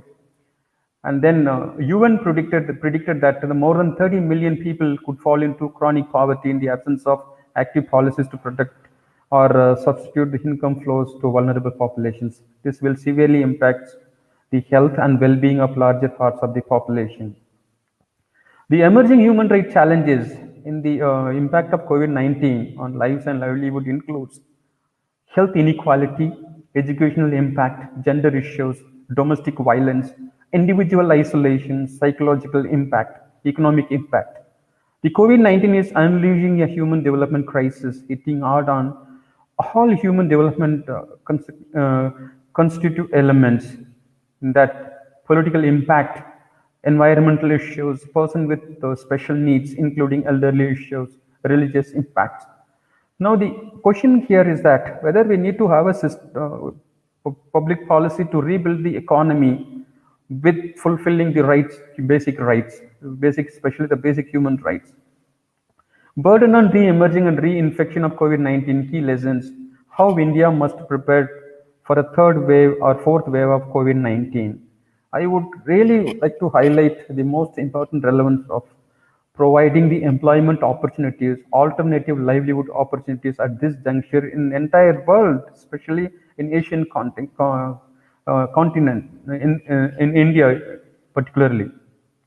So measures to protect the rights of marginalized and vulnerable population at this juncture. Just 3 points in this slide I would like to highlight. Promoting vulnerability and social justice within the safe parameters regarding close contact, advocating with and for people to ensure that social justice and human rights are respected, translating government policies to ordinary people in easy to understandable language that's easily doable programs and policies which will transform the society at this juncture. Human rights perspectives, challenges and emerging trends. There are a bunch of problems at this juncture is a concern across the globe, like the global preparedness, like a post-crisis reconstruction and recovery policies with human rights perspectives, weak legal and institutional mechanisms to deal with such kind of crisis, and weak infrastructure facilities, lack of systematic and periodic assessment, lack of accounting, poorly managed resources, spontaneous behavioral reactions, exposure to elements, especially the living conditions, food and nutrition, and the most important rights like availability and accessibility to vaccines, rehabilitation, water supply, food safety, basic sanitation and personal hygiene, other zoonotic diseases, including the disasters, investment in research and development, specific roles and activities in the management of humanitarian crisis. The foremost important is the leadership and advocacy for efficient service delivery, vigilant in protecting the rights of the marginalized, most vulnerable sections of the society, intensifying economic and psychosocial care, coordinating and delivering relief materials to the affected people, critical role in the pandemic management, especially health promotion, advocacy, identification and execution of alternative intervention strategies. The key actors across the globe, we did an analysis across the world, like industrialized economies, emerging economies. So we have here almost 18 countries experiences here. Almost every country is targeted only on preventing the clinical manifestation of the COVID-19. Almost every country, their focus was minimized on human rights focus, especially on protecting the livelihoods of the common people, especially marginalized.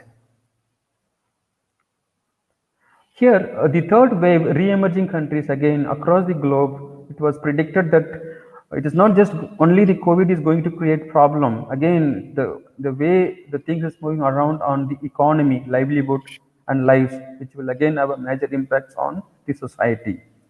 So policy announcement from 190 countries. We reviewed the policy like announcement during the COVID period. There was only 10% focus on the human rights aspect. Almost every target was focusing only on developing the healthcare facilities, quarantine centers, preventing mass gathering, closure of schools and universities, imposing on curfew, and so on.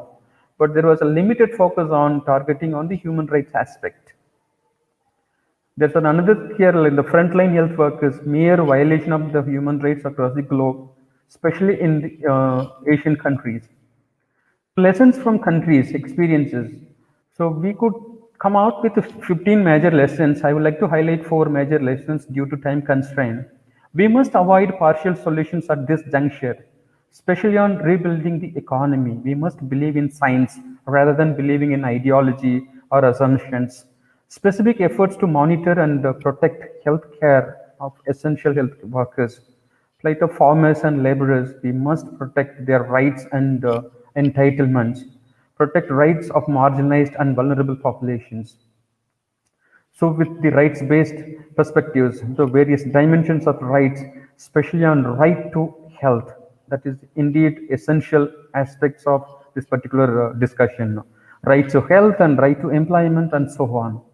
The high priority areas, we came up with 7 major high priority areas during this pandemic period, especially the new normal life. I would like to highlight 2 major high priority areas, is that poverty, hunger, and acute undernourishment by several millions in this country across the globe needed attention at this juncture, especially in India. And risk for health inequalities, especially vulnerable groups, needed specific focus. So future research, based on the above analysis, we came up with an idea of throwing a lights on having several research on these aspects to understand the COVID-19 crisis life cycle with human rights perspectives.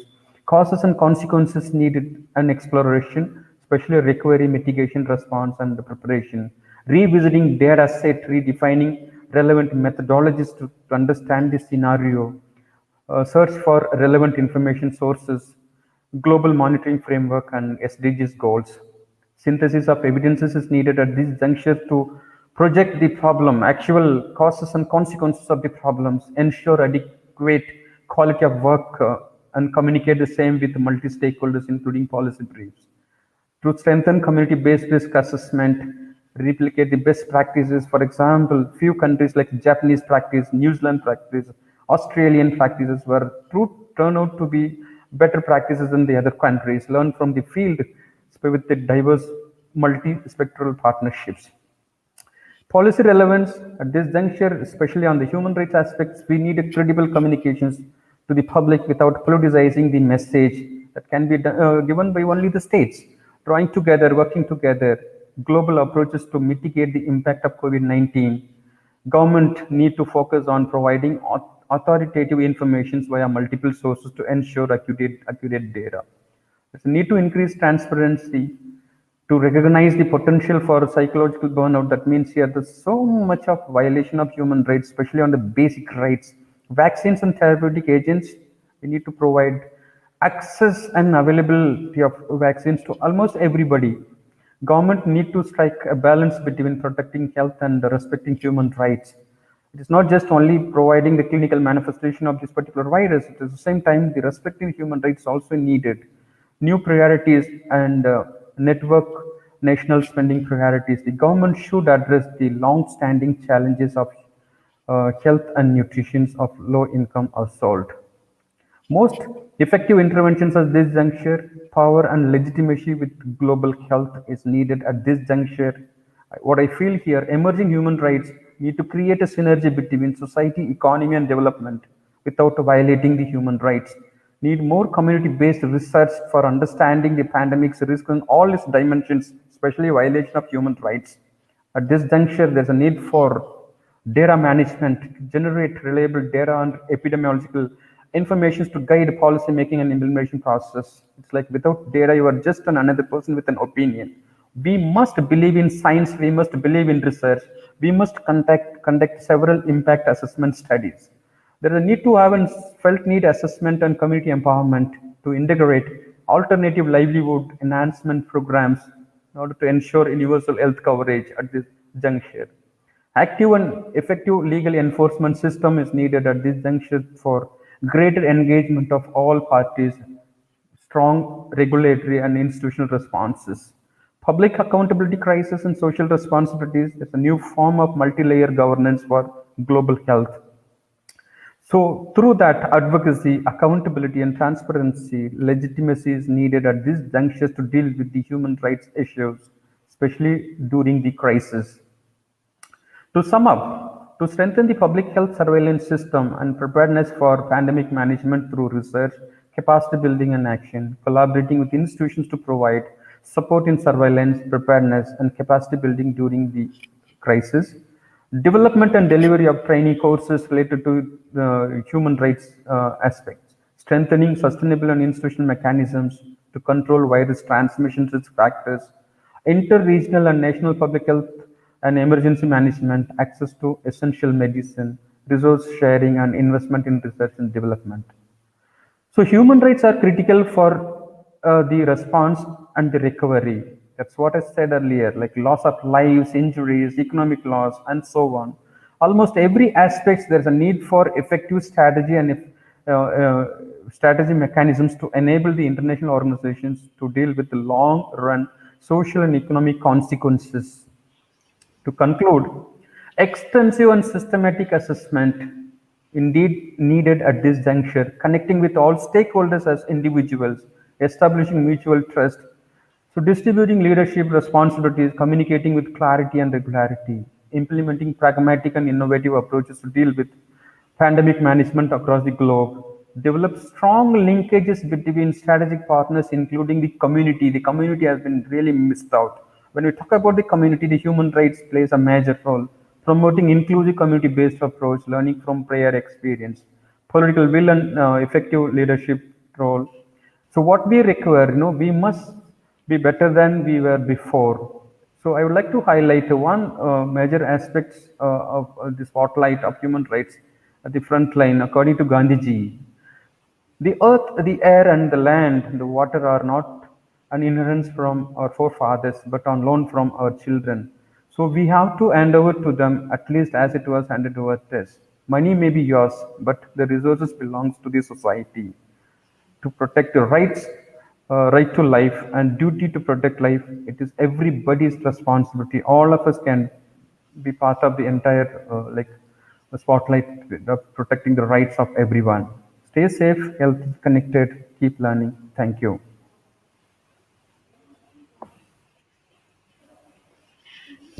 Thank you, Dr. Sigamani Paneer, for exposing the multiple challenges we are facing in 2020, from biological disasters to climate change and many other natural disasters. Are we really ready to face these challenges, and how far human rights are getting addressed in these difficult situations? I think these are the questions you have posed to us, and we really seek answers through these kinds of workshops. Thank you, sir, for bringing us the taxonomy of COVID-19 from local to global. And I hope the global picture of the COVID-19 taxonomy which you have given really help the viewers to build new perspectives of the issues. Thank you, sir. Thank you. Next, I would like to introduce Dr. Purushothaman D, who is an associate professor, head of the Center for South Asian Studies, Pondicherry University. His areas of interest includes international relations, especially Indo-US relations and security issues in South Asia. Thank you, madam.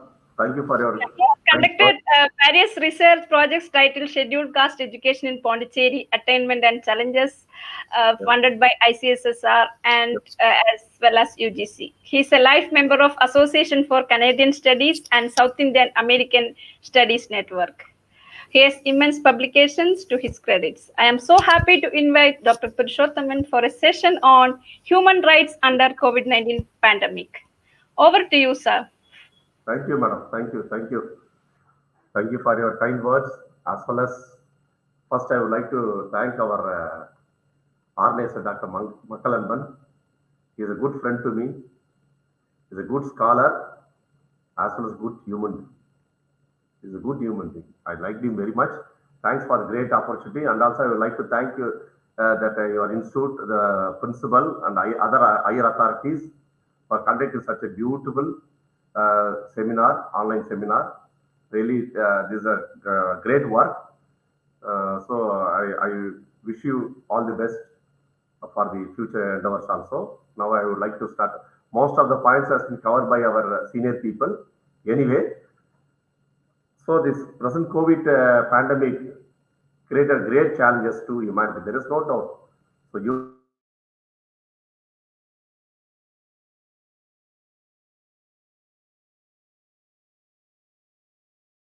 Duty of the world government, not only India, the entire world government should ensure the basic rights. I'm not telling all the rights. The basic rights like food, security, and other rights has to be taken care. So because of the COVID pandemic, immediately exercise their emergency power, like a war. So suddenly, people are unaware about this.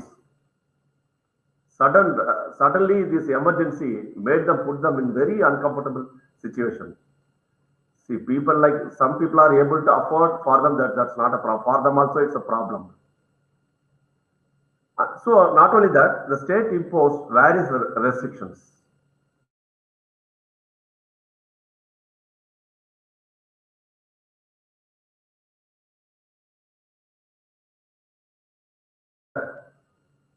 we should respect human rights in the present pandemic.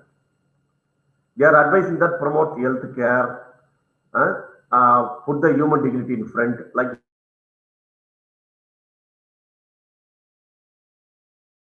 Conditions different, everybody knows. But virus, the COVID virus, not discriminating. The virus is discriminating human beings, irrespective of caste, class, religion, or whatever, put the human under great risk. So, but because of the COVID-19, the older people, marginalized people, refugees. See how many refugees are staying at India alone, you know. The second largest refugee hosting country is India. So many refugees are living here. Suppose if I'm having problem, then at least my brothers or some relatives or neighbors can support me. Even health issue or even shortage of food material or whatever. But where these people go? The marginalized refugee people living in poverty. I had seen, sir, practically had seen the COVID pandemic, especially the daily wages people, they literally suffered. And the disability, asylum seeker, for them it's a great challenge, this COVID pandemic. So state should ensure these basic rights. Okay. And then there are multiple reports where comes out. They said that unemployment and food insecurity, underemployment, the rate of poverty has been increased, and then the economy has been comes into shortfall. Example, the global hunger index, if you take India, ranking 102 position among the 117 countries. So this pandemic further aggravated the worst situation. So national food security put under great question. I noticed, sir, normally a fellow buying a 25 kg rice bag, he bought four bags means 4 months, minimum 3 to 4 months, at least rice. I have seen that rice shops. Not only that, the provisions, not monthly, people not purchase for a monthly provision, rather than 3 to 4 months, they kept as a storage. Even they are ready to pay any money, whatever the money. See, as a we people, we are able to purchase, we are store it and dump it. What about others? They are the human. We are talking about human rights. As a human being, what we are doing for this community, that is the first thing. Being a human being is just the first promotion for, or first indicator for, we are promoting human rights. So we have to, what is my observation from this COVID pandemic, we are all human beings. This pandemic made us more human beings. We have to tune our mind. It's not a great lesson for the present pandemic. Now still it's continuing, but anyway, the people lost the fear. That is a great immunity for to fight against the COVID. And then not only that, close down the many closure of schools. India alone disrupted 1 billion school children were affected. And then only less number of children are only able to access the online provisions. Even as a teacher, I may not know how to operate. But I learned from my son, because before me, for my son already that online classes was started. He only helped me how to make the Google link. I'm honestly telling, I'm not flattering or anything. Okay, why I'm telling? So think about the people who are living in that village and the rural area, remote area. Many family doesn't have that smartphone system. Okay, this is all problem. So COVID-19 lead to shut down our economy, not only economy, the global economy. So this itself automatically challenging put forth the human rights condition very worst form. And IMF studying that in India, 40 million people are extremely poor. Where these people will go? So this pandemic may aggravate this situation. Sir, you won't believe, some 2 months before, in my street itself, the people who carrying a iron rod and broken one house. But upstairs, the first floor, the owner is there. Ground floor is empty, but they may not know. But they thought that the burglars, they thought that it was house was closed. Something will be inside, but nothing was inside. But people are telling the next day, sir, we are afraid to come out because they are carrying such a huge. Why these kind of things are happening? Because there was a rich gap between the poor and richer. Where the poor people will go? Before switch on my gas stove, I have to at least have to look out whether my neighbors are switching on the gas stove for cooking. At least some kind of humanitarian extra help that is required.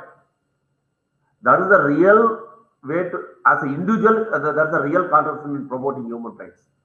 I'm not telling the state has to involve or international community has to involve and extend whatever kind of help. Before that, as a human being, we should assist, we should help, whatever from our ability. Not in mega way, at least in smaller way, we can support these societies. And then, unpaid rent. In Tamil Nadu itself, we have seen the people are not able to afford the house rent. What had happened? When families get suicide and threatened, so many things are happened. It came out in the newspaper also. People are not able to pay the rent. Also, our owners are forcing them because to some extent we cannot blame the households. They are based on that income also. They are paying as a home loan or whatever. But they are also they have to consider as a human being. The same that is happened to them, what will happen? So the capable countries may assist the less capable ones. Example, you take America. I heard that my neighbor, through my neighbor's son was staying at America.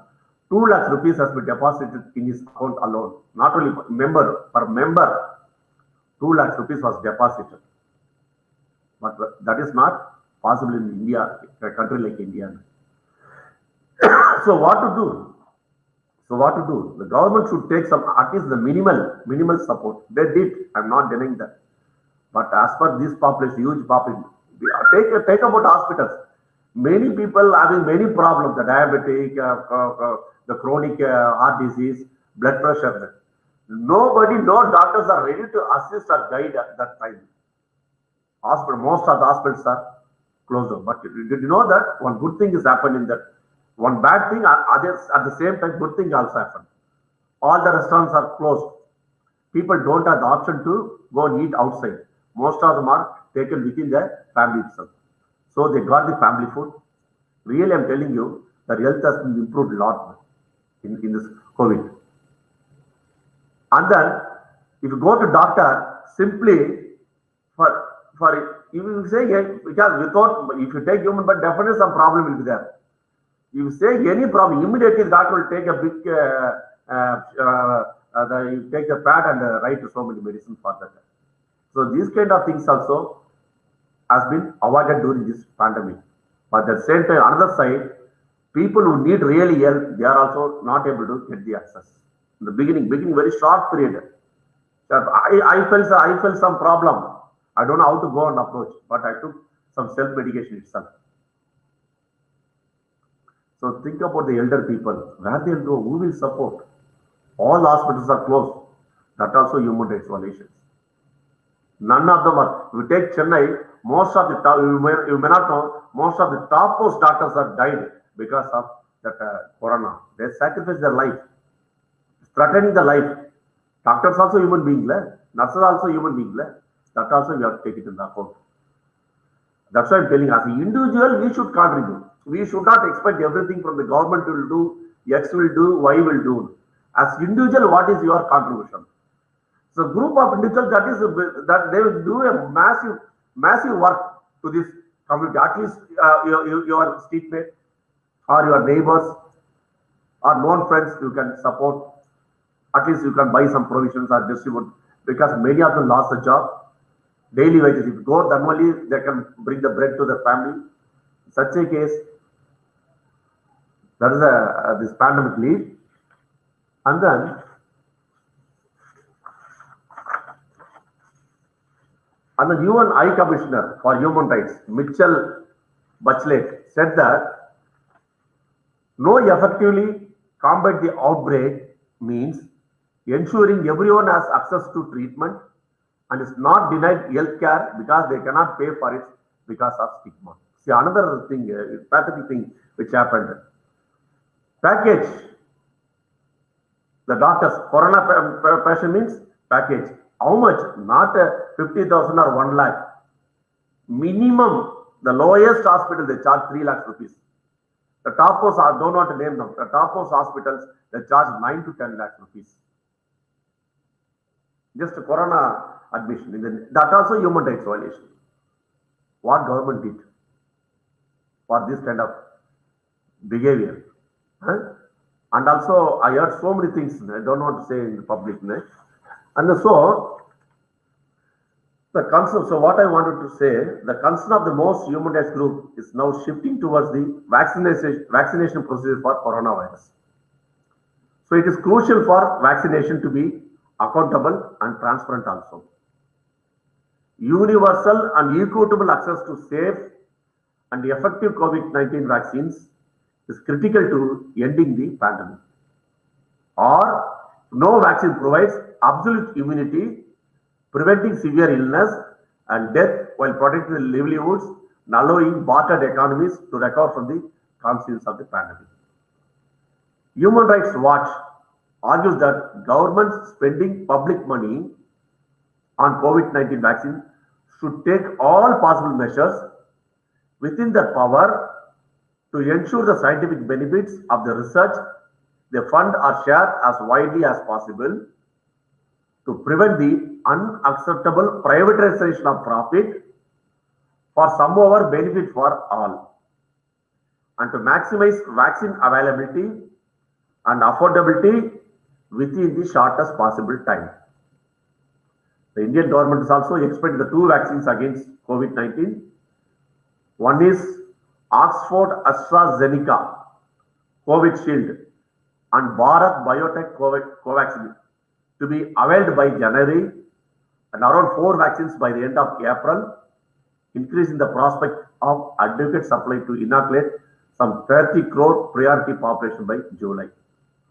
So vaccine is going to be the solution. Whatever the vaccine or whatever anything, first we should be behave like a human being. We should behave more like a human being, and as individual we should contribute, and then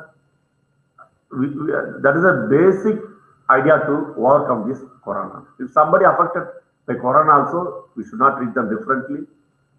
We should try to help maximum in different way. There are so many ways. So as a collectively, we can throw this coronavirus with the help of this vaccine or whatever, and then we have to promote human rights in India, not only India, all over the world.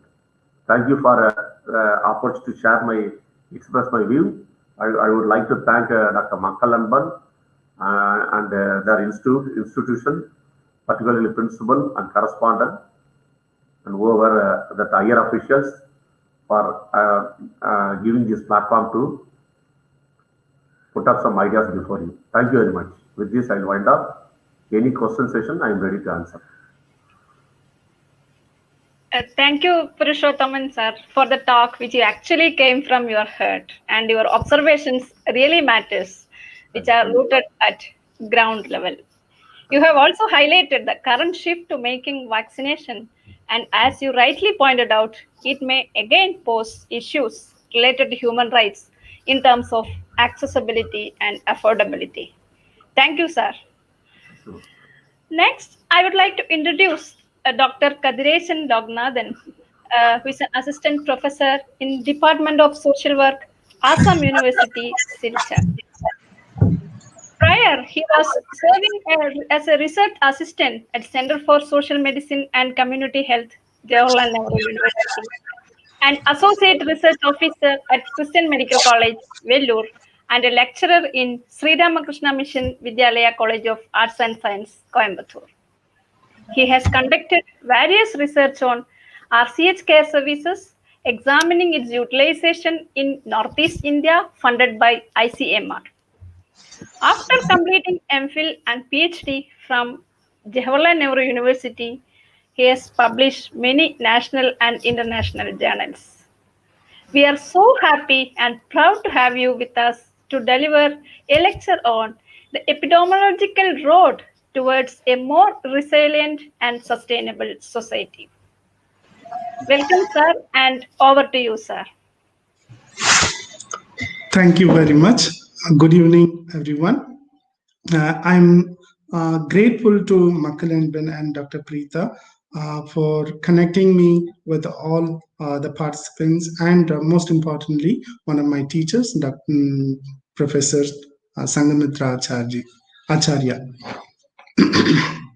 Today, so far we have been listening about human rights and the rights, health as human right. And in the past 1 year, we have been facing this crisis. It's a disaster.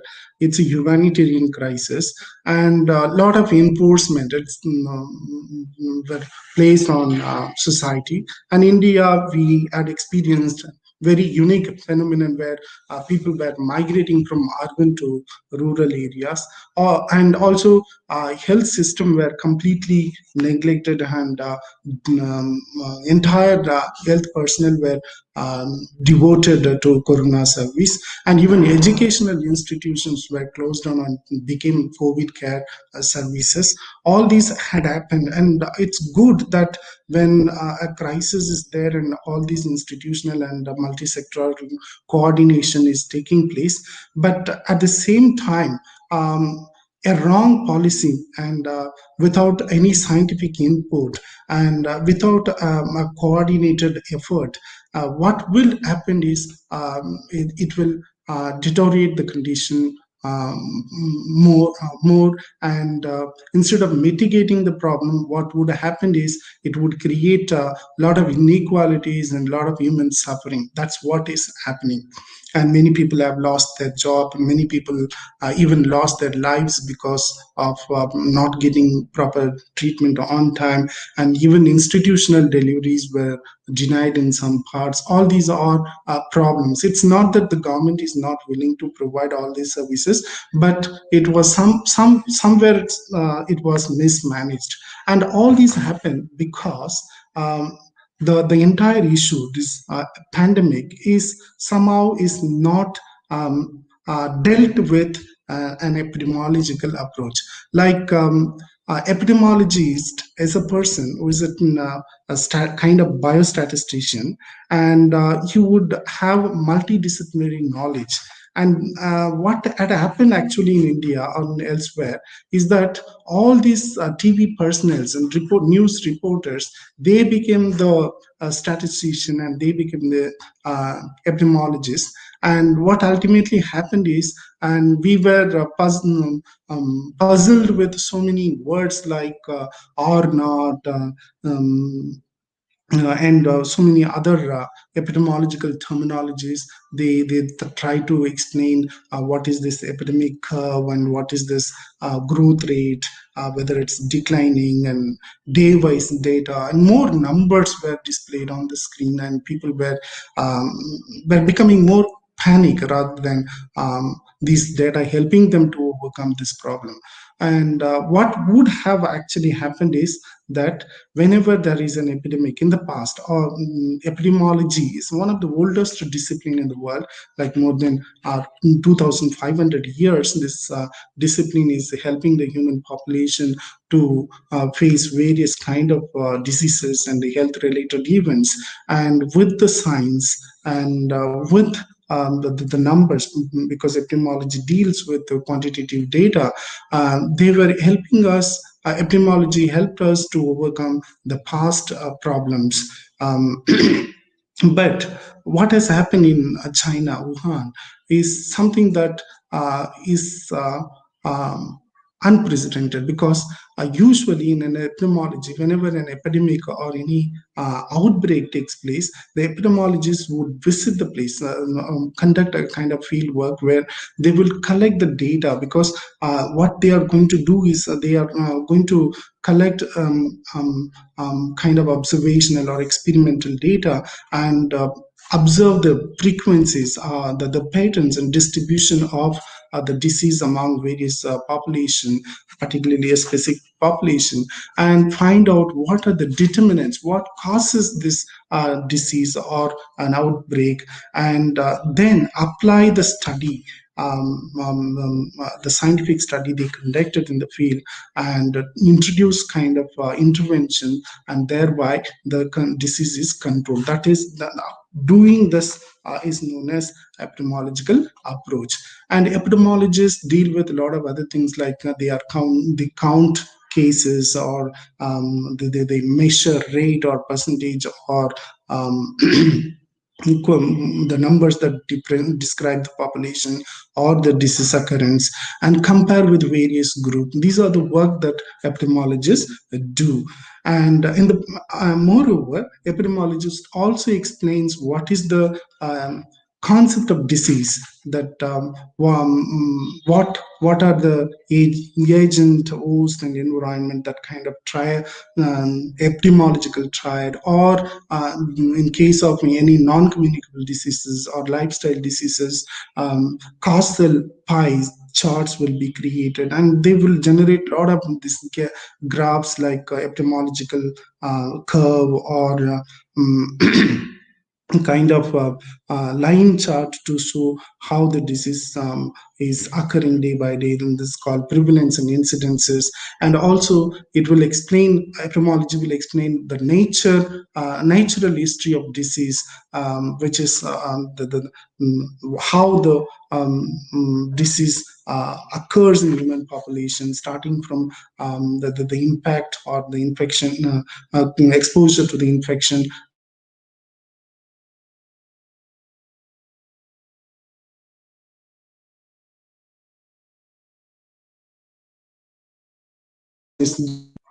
hello.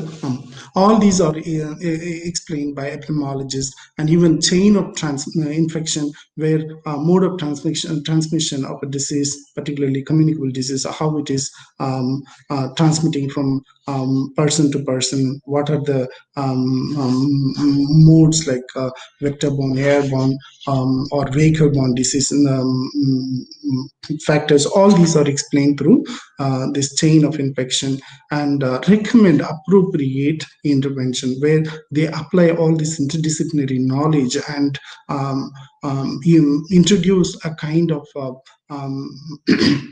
multi-sectoral intervention. When this epidemiology was first used by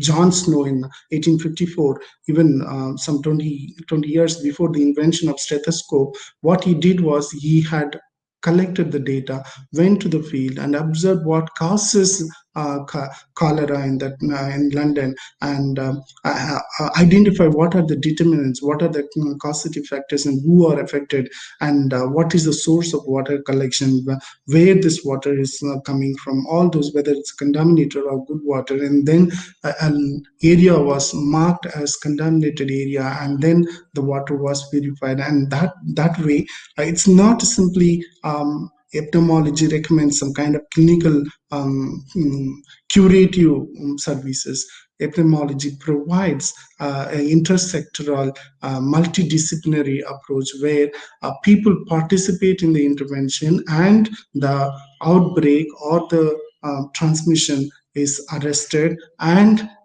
the control is the disease is controlled, and of course preventive measures is also advised. So these are some of the important activities these epidemiologists do. And epidemiologists, they use a lot of jargons which is not very familiar to many people, and moreover epidemiologists use a lot of data. They heavily depend on quantitative data. And right now, what is happening is that persons who are involving in research, they may be collecting the data, but They would be hiring data experts to do analysis. And there are a lot of things when the researcher himself do analysis, and the interpretation and the outcome of the research would be completely different, and it would be meaningful. I mean, I'm not saying that data scientists are not doing, but there are some kind of disconnect. And data scientists is like a statistical software, and statistical software will not use logic or will not tell you that you are applying a wrong statistics or you are not fulfilling assumptions of basic statistics. But if you input the variables, it will give you the output and the results. And that way, if we get statistical numbers, the way that our Indian television producing these numbers and confusing people, saying that lockdown brought down the cases, that kind of wrong information or misinterpretation of data will lead to a lot of confusion and chaos. And ultimately, we would believe that a wrong intervention would be the most successful intervention. But unfortunately, and at the end, what would happen is more disaster would occur. So, in order to have a meaningful statistics, if the researcher is involved in the analysis, and the researcher is if he is not outsourcing the analysis part, and if he use analytic epidemiology, which is comparing groups and finding out what is the cause and effect relationship between the host and the agent, or various other factors, that would give us wonderful ideas, and that would lead us to introduce smart policies, which would not only control the disease, but it would also prevent the disease. That's more important. And another thing I want to say here is that although epidemiology heavily depend upon quantitative data, but in the recent time we have been practicing something called mixed data, where we do triangulations and where we also use qualitative data in order to support data. This is what in JNU, Jawaharlal Nehru University, our teachers gave so much of freedom to do research. And also particularly in my center, we were taught that we should go to the field and learn from the people, and that is a different insights which data alone will not give, particularly quantitative data alone will not give. And of course, our center also taught how to use qualitative input to construct quantitative data sets, or structure interviews schedule, etc. So from this, what we have, for example, for my PhD, what I did an ethnographic exploration through which I had learned that it's not that Western medicine alone is sufficient to all the population in our country. There are indigenous system and home remedies, and people heavily depend on that, and they have meaning and they have cultural and connectedness. And therefore, if we use those field level data, and if that data is used in order to make policies, then people's participation will be high. For example, we are now saying that we should all use face mask, and it's a good preventive measure. It's not that only Corona had introduced this, and for a very long time, for various reasons, this face mask is used. But during this Corona pandemic time, somehow it has been misguided and said that if we use N95 face mask, and people will not get coronavirus.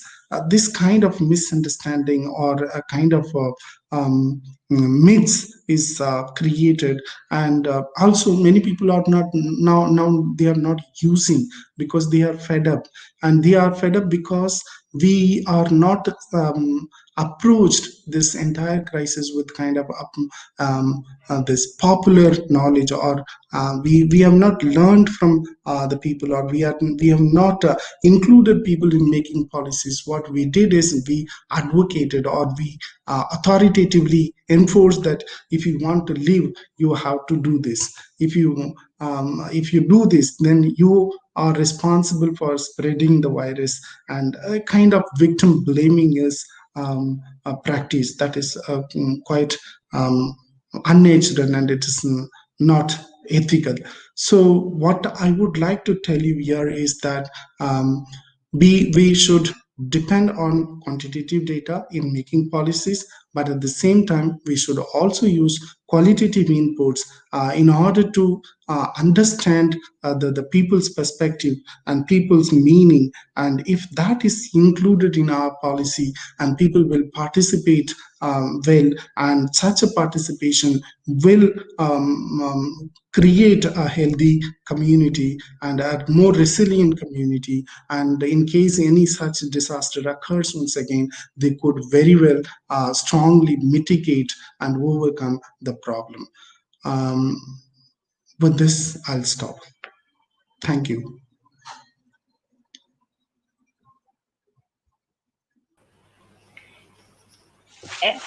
Thank you, Dr. Kadiresan. I think your talk on epidemiological role is really a great add-on to our entire workshop. As you rightly mentioned, epidemiological approach is a multidisciplinary work. And also, the need to value our indigenous knowledge system at this crucial point of time is the need of the hour. Thank you, sir. Thank you. Now I welcome our last speaker of this session, Mr. Suvesh Kumar, the lawyer of Supreme Court of India. He is a counsel for Government of India as well as counsel for Government of Madhya Pradesh, and also for Prasar Bharati and IRCTC. So his topic of his today's presentation is rights of man rooted in UDHR. We welcome you, sir, for your talk, and over to you, sir. Thank you, Preeta ma'am. I would first like to thank Professor Makkalanban, and I would like to thank Dr. Preeta ma'am for giving me this opportunity to present some of my views, which are being out on this platform, which has been provided by Kumaraguru institutions. COVID-19 has been devastative for the whole country, for the whole world. Several people have been, millions and millions of them have been on the roads. Immediately on 24th of March, the lockdown was imposed. Millions of the people who didn't have any idea, they started walking, they didn't have any transport. It was a terrible situation a person or a country can ever face. Somehow it trickled down to such circumstances that because of COVID-19, the lockdown was imposed. Problems came up, they kept rising, the numbers kept rising, people were in trouble. The number of corona, it is still it cannot be said that it is going to end soon until unless the vaccine is also, cannot say how much successful it is going to be. The problem is that how are we going to see that the rights of men, that the people which they have, the rights which they have been ordained from by nature, by constitutional rights, the one of the best which can happen to any country and the world was the United Nations Declaration of Human Rights. The human rights are so inherent and adumbrated in a person. When a person is born free. Once he takes up, he grows, he gets education. Millions of people still don't have access to proper education. Millions of our children are pushed into beggary. Millions of our people, they don't get the right path by which they can get their minds enlightened. This is one of the problems which is being faced by the whole country. Would like to focus on India as well, because India itself going to be one of the largest populated country after China. 137 crore people are there. When we think about the human rights are something which have slowly been adumbrated and vested into several constitutional bodies. Constitution of India as such has several rights which are so fundamental. On the other part, they can also be termed as not only as the fundamental rights but also as human rights. A person who we can say that this person was the one who came up with the first rights. Rights have been in place for several centuries now, but the one person whom we can really credit for it was Thomas Paine, born on 29th of January 1737. He was the one who we can credit. He listed out several 10 to 12 rights which have become the fundamental rights, and they have been adumbrated. They have been written down, cemented inside several constitutions. I'll read some of the rights which he thought way back in 1776, when Thomas Jefferson said that life, liberty, and pursuit of happiness, these are the main goals which a person should have. These are the main goals which the government should protect for each and every individual living inside a nation. Thomas Jefferson was also a very good friend of Thomas Paine. Thomas Paine was we can not only say that he was the first person who wrote some of the rights, the 10-12 rights, but he was also one of the person who thought of emancipating a numerous community of slaves. Thomas Paine, when he was a clerk of Pennsylvania Assembly in 1780, he wrote the preamble to the act, which was passed by the Pennsylvania Assembly on March 1, 1780. It was one of the first legislative measures passed in America for the emancipation of slaves, the colored people who were imported from parts of the world and sold into slavery. This was the person who was much ahead of time. 300 years, 250, 300 years back, he thought of emancipating slaves. 1865 was the time when Abraham Lincoln thought that we have to get done with this slavery. But here we have another person who was 80 years prior to him, who was already thinking of emancipating slaves. He had immense impact on Abraham Lincoln. He also said that some of the rights of the 10-12, which he said, our men are born and always continue free and equal in respect of their rights. Second one, the end result of all political association is the preservation of the natural and imprescriptible rights of man. And these rights are liberty, property, security, and resistance of oppression. Resistance of oppression. He was so much aware that there is going to be so much oppression in the world because somebody will have power and he will try to misuse it, as it usually happens. Once a person gets into power, he forgets everything. He forgets how other people also have problems. He stops listening to them. It's a simple tendency. It's a trickle down effect. Once a person goes to the top, then he has to trickle down. Every prime minister, every chief minister, every government official, even every political leader. This is the same phenomena. A third one is political liberty consists in the power of doing whatever does not injure others. If I am going to hurt someone, if I'm going to harm someone, it's not a liberty. So my right is only limited to my own sphere. Until unless I start hampering somebody else's right, it means that is not a right. That is not a liberty which has been vested into me. It's not a natural right. The law ought to prohibit only actions hurtful to society. That is how we got the criminal law. So this is a person which we are having in 1776 writing such wonderful ideas for the welfare of the society, for the welfare of the society at large. The whole world is going to adopt such things. Such ideas are going to be adumbrated in UDHR. No man ought to be troubled or his or her rights interfered with on account of his opinions, not even on account of his religious opinions, provided his avowal of them does not disturb the public order established by law.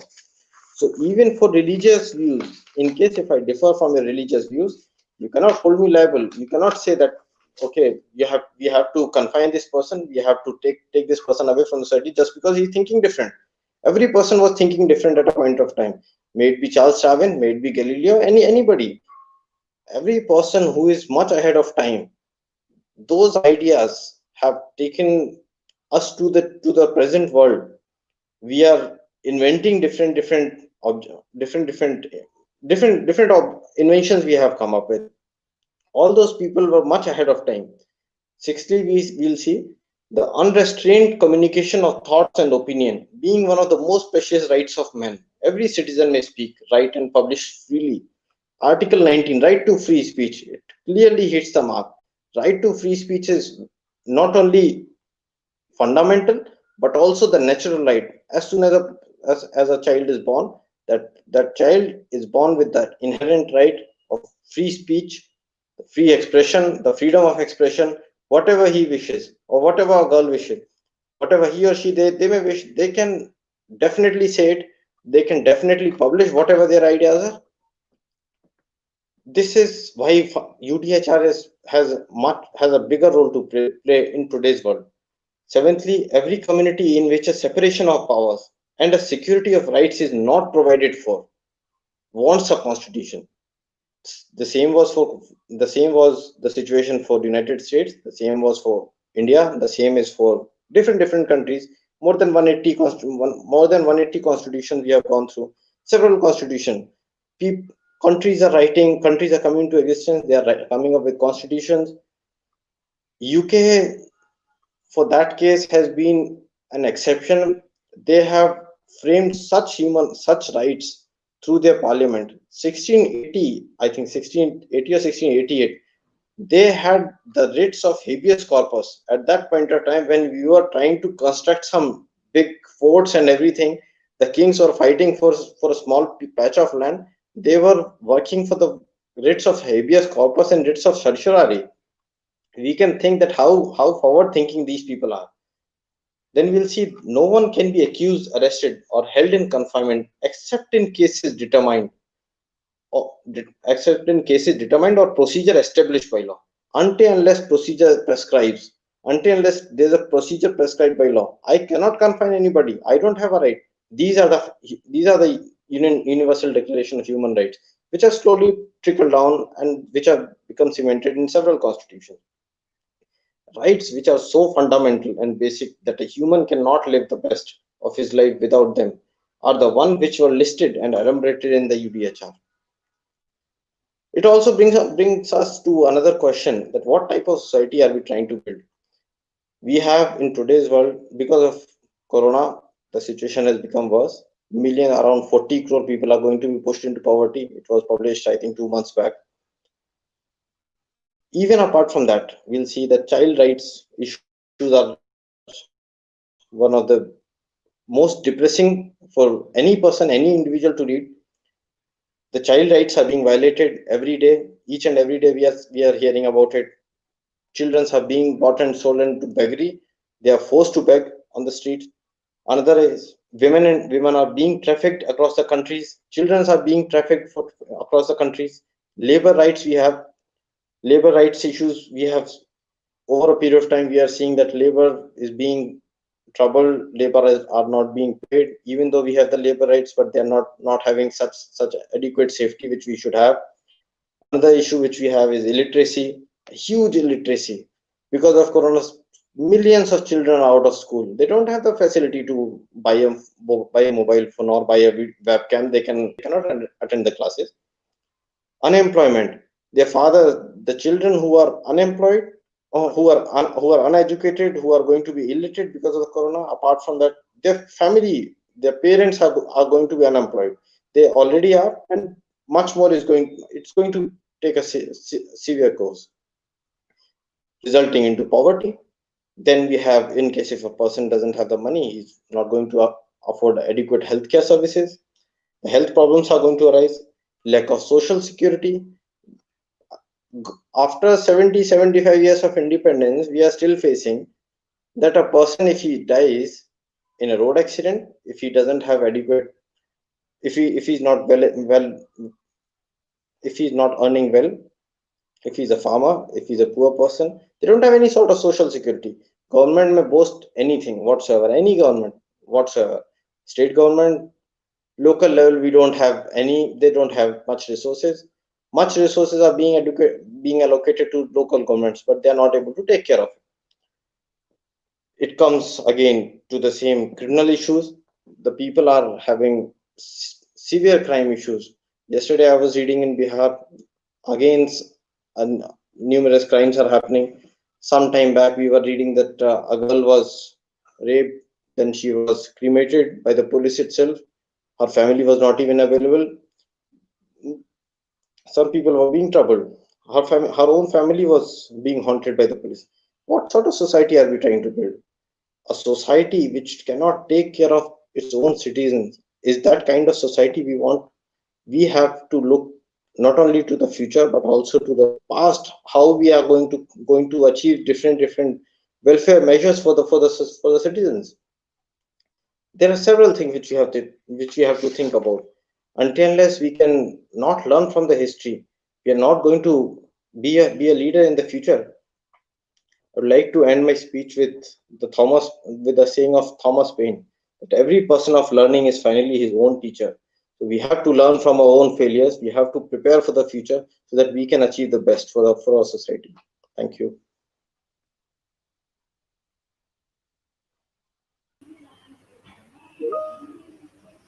Thank you so much, Mr. Suvesh, for taking us to the Universal Declaration of Human Rights, which actually sets out a broad range of fundamental rights and freedoms to which all of us are entitled. And thank you for highlighting the role of UDHR in this current multiple disaster situations, and also the social issues which you have highlighted: human trafficking, child trafficking, illiteracy, unemployment, all of this which we have to really keep remembering on this day of human rights. Thank you so much, sir. So now the floor is open for discussion for 15 minutes. I request all the panelists to join. We have got a lot of questions. I think there are a lot of questions due to paucity of time. I'll be taking a few questions from the comment box. I think we have a very innocent question from Neeru Pranesh. I think Dr. Sigamani sir can answer since you are from social backgrounds. So the question is, why do some group of people require special human rights? Does it mean that they have more rights than others? Wow. Yeah, Dr. Sigamani sir. I think that's a very innocent question. That's really, that is the whole purpose of having human rights. So the deprivation, the history, political economy, it talks about haves and have-nots. The basic framework of even having reservation, whether to have reservation or not to have a reservation, it's all linked with the history. It connects with the philosophy, political economy, deprivation. So why just only few groups required more rights than the others? So this is a debatable question actually here, that why do we need such kind of rights for one particular group? I'll give you a very simple example, like tribes versus non-tribes. I think Kadir can give his experience based on his experience. Why does the tribes needs more focus on area development programs, or even that matter social welfare programs rather than people living in other urban areas? Like similarly here, like most of the services are centered, rooted through in urban areas rather than the tribal and rural areas. Therefore, rights and duties, rights, really there are groups, they required special mention or special attention on those aspects. It has been violated on several decades or several generations. At this juncture, there is a need to have a special focus or the special framework or the rights to be delivered to this group. Kadir, can you please share your experience, Kadir? Why do we need rights on these groups? Why not Yeah, rights? I agree with you, whatever you said. Actually, they were deprived. We are not giving any special human rights to already privileged section. They are underprivileged, and they are disconnected, or they are oppressed or discriminated. And for such people, if such kind of provision is not given or protection is not given, they will be further oppressed. So, in order to protect their interest, in order to protect their culture and their development, they need a special rights. Yeah, thank you, sir. And we have another question from Nigashini Rajan. Actually, she asked, in the present scenario, we have come across many violations of human rights. Does it literally attribute to the lack of adequate knowledge on human rights? I think Dr. Purushothaman can give his views. Lack of knowledge, or what? Why so many human rights During violations? normal time, we can right to claim many rights. But during emergency, this kind of situation, the rights has been limited by the state. There is no doubt. State are limiting our rights. But some basic rights the state should not deny. Some basic rights. The primary rights the state has to enforce and promote those rights. See, during pandemic, I am honestly telling you, during pandemic, right to mobility has been restricted because the corona newly virus, we may not know the seriousness, then the social mobility has been restricted. But this restriction cannot be applied to everyone because some people are ill. Some people are, if they go to work, then only they can bring the bread. So that kind of situation for them. So state can play a moderate role in this promoting the right, but state has to take extra care over on these conditions, and they have to facilitate the people to get the access. Example, the provisions they can do it as a door delivery, and then some people are they don't have money to buy or something like that. Then the state can take such kind of effort to facilitate them to avail the whatever the food items like that. So we can demand nothing wrong, but certain rights we have to limit ourselves.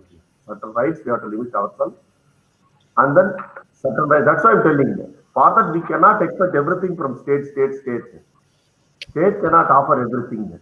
Who are the state? We are the state. As a collection of individuals is the state.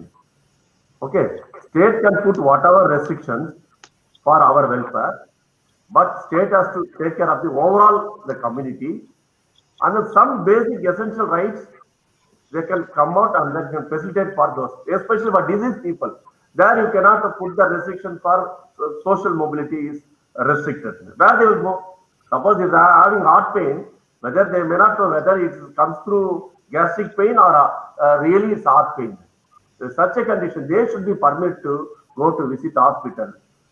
But there, a normal person cannot rights to climb, taking a bike and riding on the road. That is unfair in our part. That's why, as a real citizen, we should know what is our right, how to exercise our right. That itself right. That itself human right. Yeah, thank you, sir, for your voice. I think next questions can be answered by Dr. Kadireshan. Saran has asked, since you emphasized on the medical part, what kind of role do you think the apex medical institutions like AIMS of a country should play? And what can they do to increase the awareness? In fact, this is a very important thing that we have to see, we have to discuss.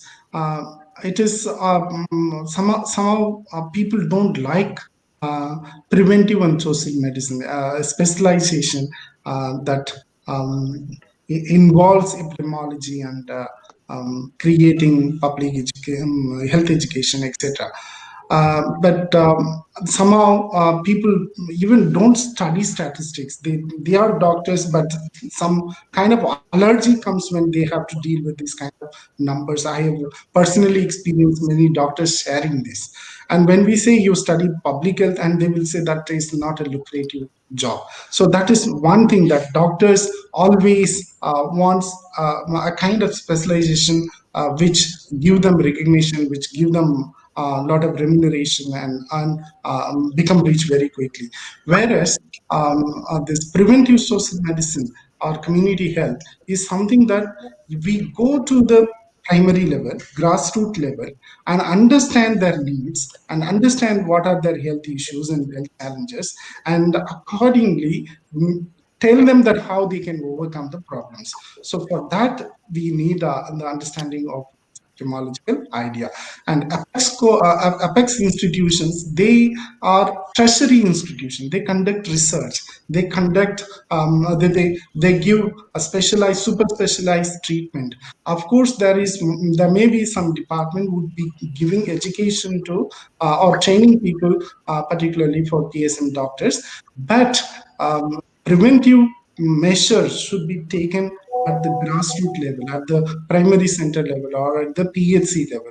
So, for which interdepartmental coordination is required. For example, televisions, and instead of giving more time for commercial, and they should give commercial some time for education also, health education, and newspapers. So that is media. On the other side, like public works department, it's not that we should keep the roads and surroundings clean. It's also government responsibility that they have to take care of this water, sanitation, and provision of potable water, drinking water.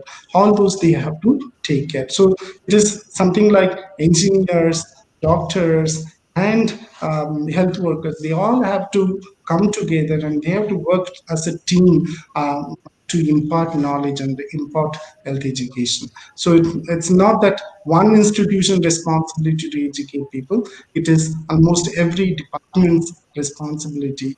But at the same time, we should never say that you are not wearing mask or you didn't follow the lockdown rules and therefore you got corona. That's a wrong way of, or it's a kind of victim blaming approach, which is we don't recommend, which we don't suggest. Yeah, true, sir. Yeah, thank you. Thank you. And we have one question from Pavitra. I think Mr. Suresh Kumar can answer. It's related to UDHR. Making people equal in one aspect, make them unequal in other aspect. Do you think UDHR would serve its purpose?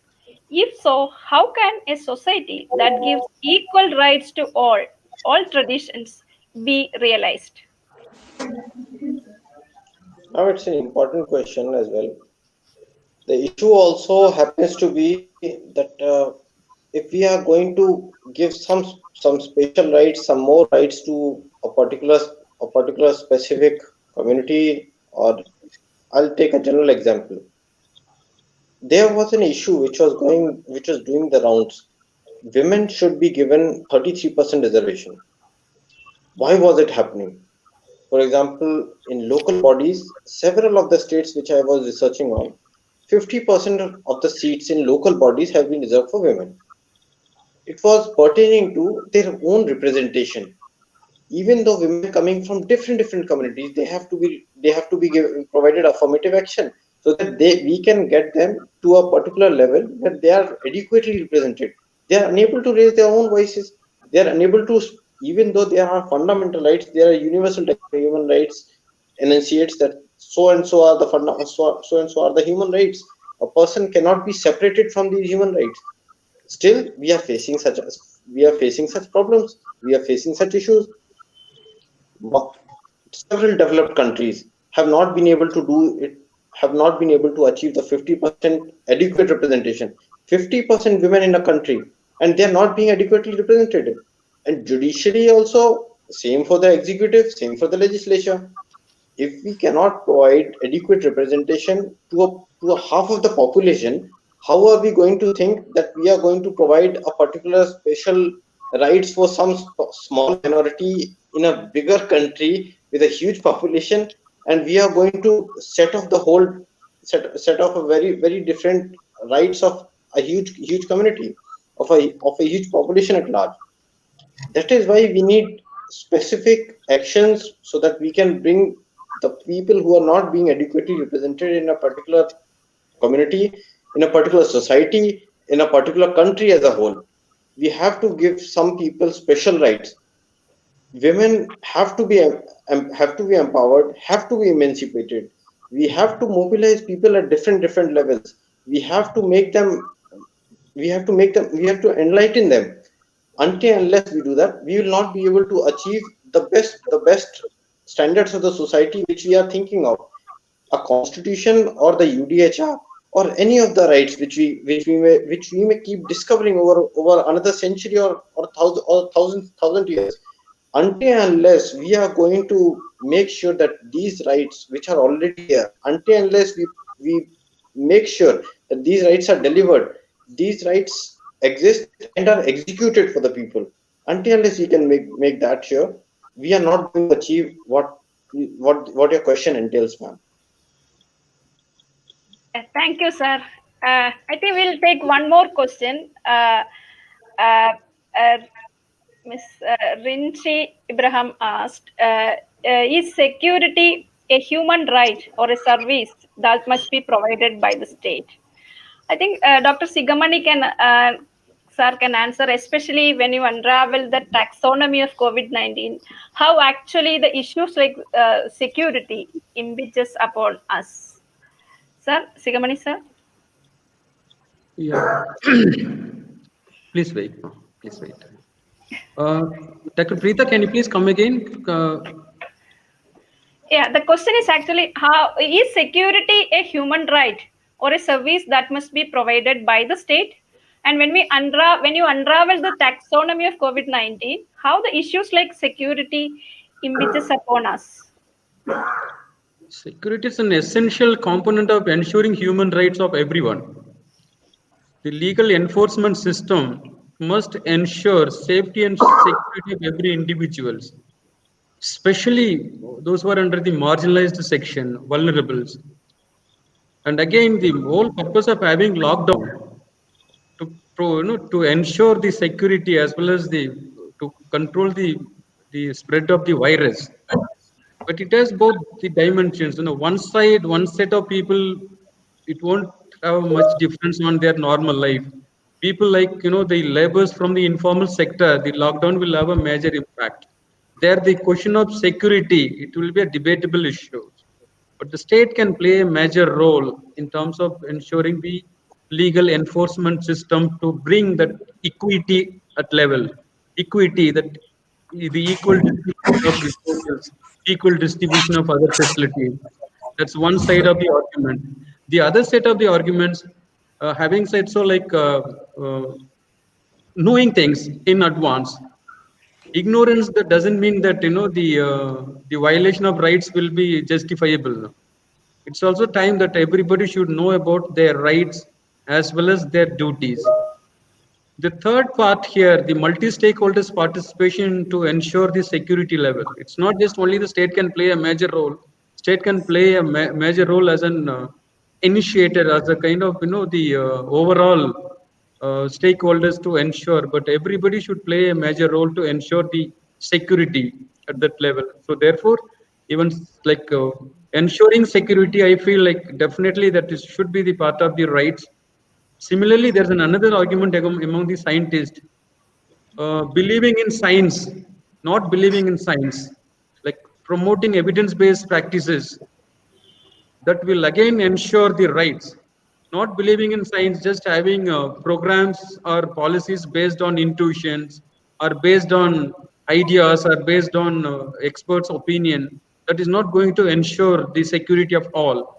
Only the evidence-based practices, scientific interventions, which will bring changes in the society. Therefore, I strongly believe that ensuring security is also part of human rights. How can we deny, or how can we remove that kind of security on certain groups? It is indeed necessary to have that kind of framework within the macro level of the human rights. Kadir? Yes, Sigamani. I do agree. This is how the state comes into stage. It's not that human rights may be a new phenomenon, whereas provision of security to its subject, when the nation state emerged, it emerged along with it. So it's a basic right. We have to have security from the state. There is one more major argument related to COVID, the global health diplomacy. It's every country as part of the signatory of the World Health Declarations. Like what China did in the beginning of the pandemic, crisis during December and January, somehow they failed to prevent further, spread or infection of the disease through their travel policies, through their diplomatic policies. Again, their global health diplomacy and security issues can have a major impacts on global health. I guess that's what Muckle has done in his research on ILO and international trade and treaties. The global health diplomacy can play a major role in terms of spreading such kind of pandemics, cross-border issues. It's not just only micro level, macro level, again global level. That's what the global health diplomacy is all about. Security, the quoted and quoted word, security plays a major role. Yeah, thank you, sir. Thank you very much for answering all the questions which are posed. And we have a lot of questions due to the paucity of time. We are unable to take up all those. Sorry, viewers. And I think Maklamban sir can add something. Yeah, because of paucity of time, we will try to wrap up this session. Since morning we are engaged with so many activities, but I think I need to remember my guide and my mentor, Dr. V.N. Vishwanathan, and he is the inspiration for me to undertake all these kind of activities. And since he passed away, I think there is some sort of vacuum. So I thought that he was the person who was doing human rights programs, etc., across. But anyhow, he has reached his heavenly board. Okay, just as a mark of respect. Okay, with this note, I thank all the professors who participated in the second session, and also the lawyer, Mr. Subhash Kumar Singh, who is a practicing lawyer in the Supreme Court of India, and who is also the counsel for the Government of India. And I thank Professor Sigamani, I thank Professor Purushothaman sir, and also I thank Professor Kadiresan sir to again in a very short notice that you people, your scholars all helped me to make this. I think with confidence I could say it's a success, grand success of the entire workshop, and this is truly an inspiring workshop. And in your busy schedule, you have sacrificed your time and you are spending the entire afternoon session for the workshop to enlighten the students and the participants of class, and the viewers who are viewing it in YouTube and Facebook.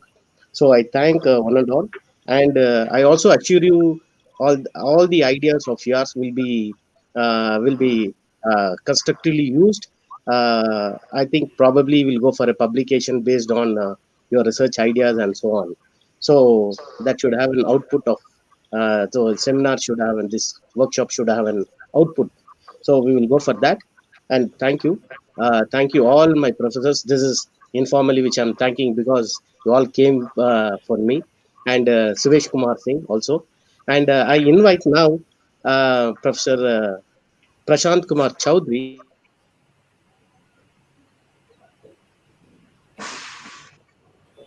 Hi, sir.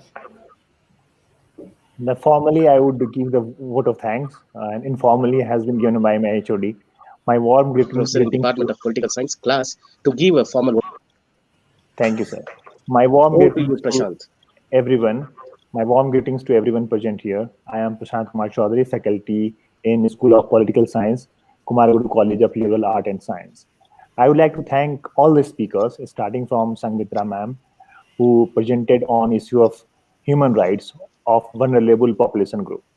Starting from women to slavery, she talked about all of them. Then the second presenter, Dr. Devanathan, the topic of the presentation was stand up for human rights, agriculture, education, and culture. Sir talked about land reform in India, application of science and technology, rich human resources, and one nation, one education kind of policy, and the gap which is there between private schools and government schools. The third presenter talked about stand up for human right to health by Dr. Madurai Veeran. He also talked about that how it is important to recognize that every human being, every citizen must enjoy right to health. And this is important during pandemic time too. not only in pandemic time, but and under normal circumstances also we need that kind of right to health, which we don't have in India. The third presenter, Dr. Shigamani Panir, talked about the new normal and COVID-19 human rights perspective. He tried to actually talk about connecting all the stakeholders like individuals, establishing mutual trust, and how a state can intervene during times of crisis like COVID-19. And then the fifth presenter, Dr. Purushottaman, talked about human rights under COVID-19 pandemic. He presented that how humanity is facing the greater challenge at this time, and virus itself is posing a great threat, and how different caste and creed face this kind of problem, and those who are from a marginalized community also face different set of problems apart from being poor. The third presenter, Dr. Karti Reshan, talked about epidemiological road towards a more resilient and sustainable society. And he talked about that how science can actually help in understanding the problem of this pandemic. The seventh presenter, Suvesh Kumar, talked about the right of man rooted in UDHR, the Human Rights Declaration of Human Rights. So he actually talked about that how and why human rights are important for all of us, not only for one group, but every human being by birth must get some kind of human rights respected by the state, respected by the several institutions across the globe. So with this presentation, I would like to also thank Kumaraguru College of Liberal Art and Science and institutions for helping us to organize this wonderful workshop session for the students and faculties. I would also like to thank faculty and students of the Department of Political Science and School of Social Work and School of Visual Communication for organizing the session. I would like to extend thanks to Gandhi, Smriti, and Darshan Samiti for their support and involvement. I thank Dr. Vijila Kennedy, Principal, Kumaraguru College of Liberal Art and Science, and Dr. Makkalanban, our HOD from the Political Science Department and coordinator.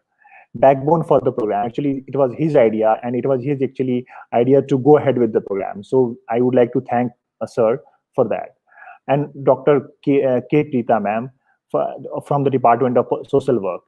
And I would also like to thank Mr. Leo sir from Visual Communication, HOD of the Visual Communication Department, and Ms. Ananda Karthik and Pranav Kumar, both of them from Visual Communication, for their support in all technical affairs. Without their help and support, this program would not have been possible.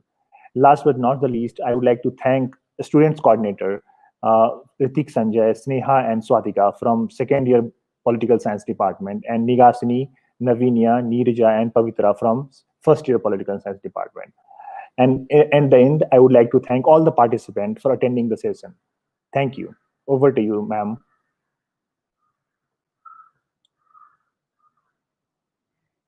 जनगण मन अधिनायक जय हे भारत भाग्य विधाता पंजाब सिंध गुजरात मराठा द्राविड उत्कल बंगा विंध्य हिमाचल यमुना गंगा उच्चल जलधि तरंगा तव शुभ नामे जागे तव शुभ आशीष मांगे गाहे तव जय गाथा जन गण मंगलदायक जय हे भारत भाग्य विधाता जय हे जय हे जय हे जय जय जय जय हे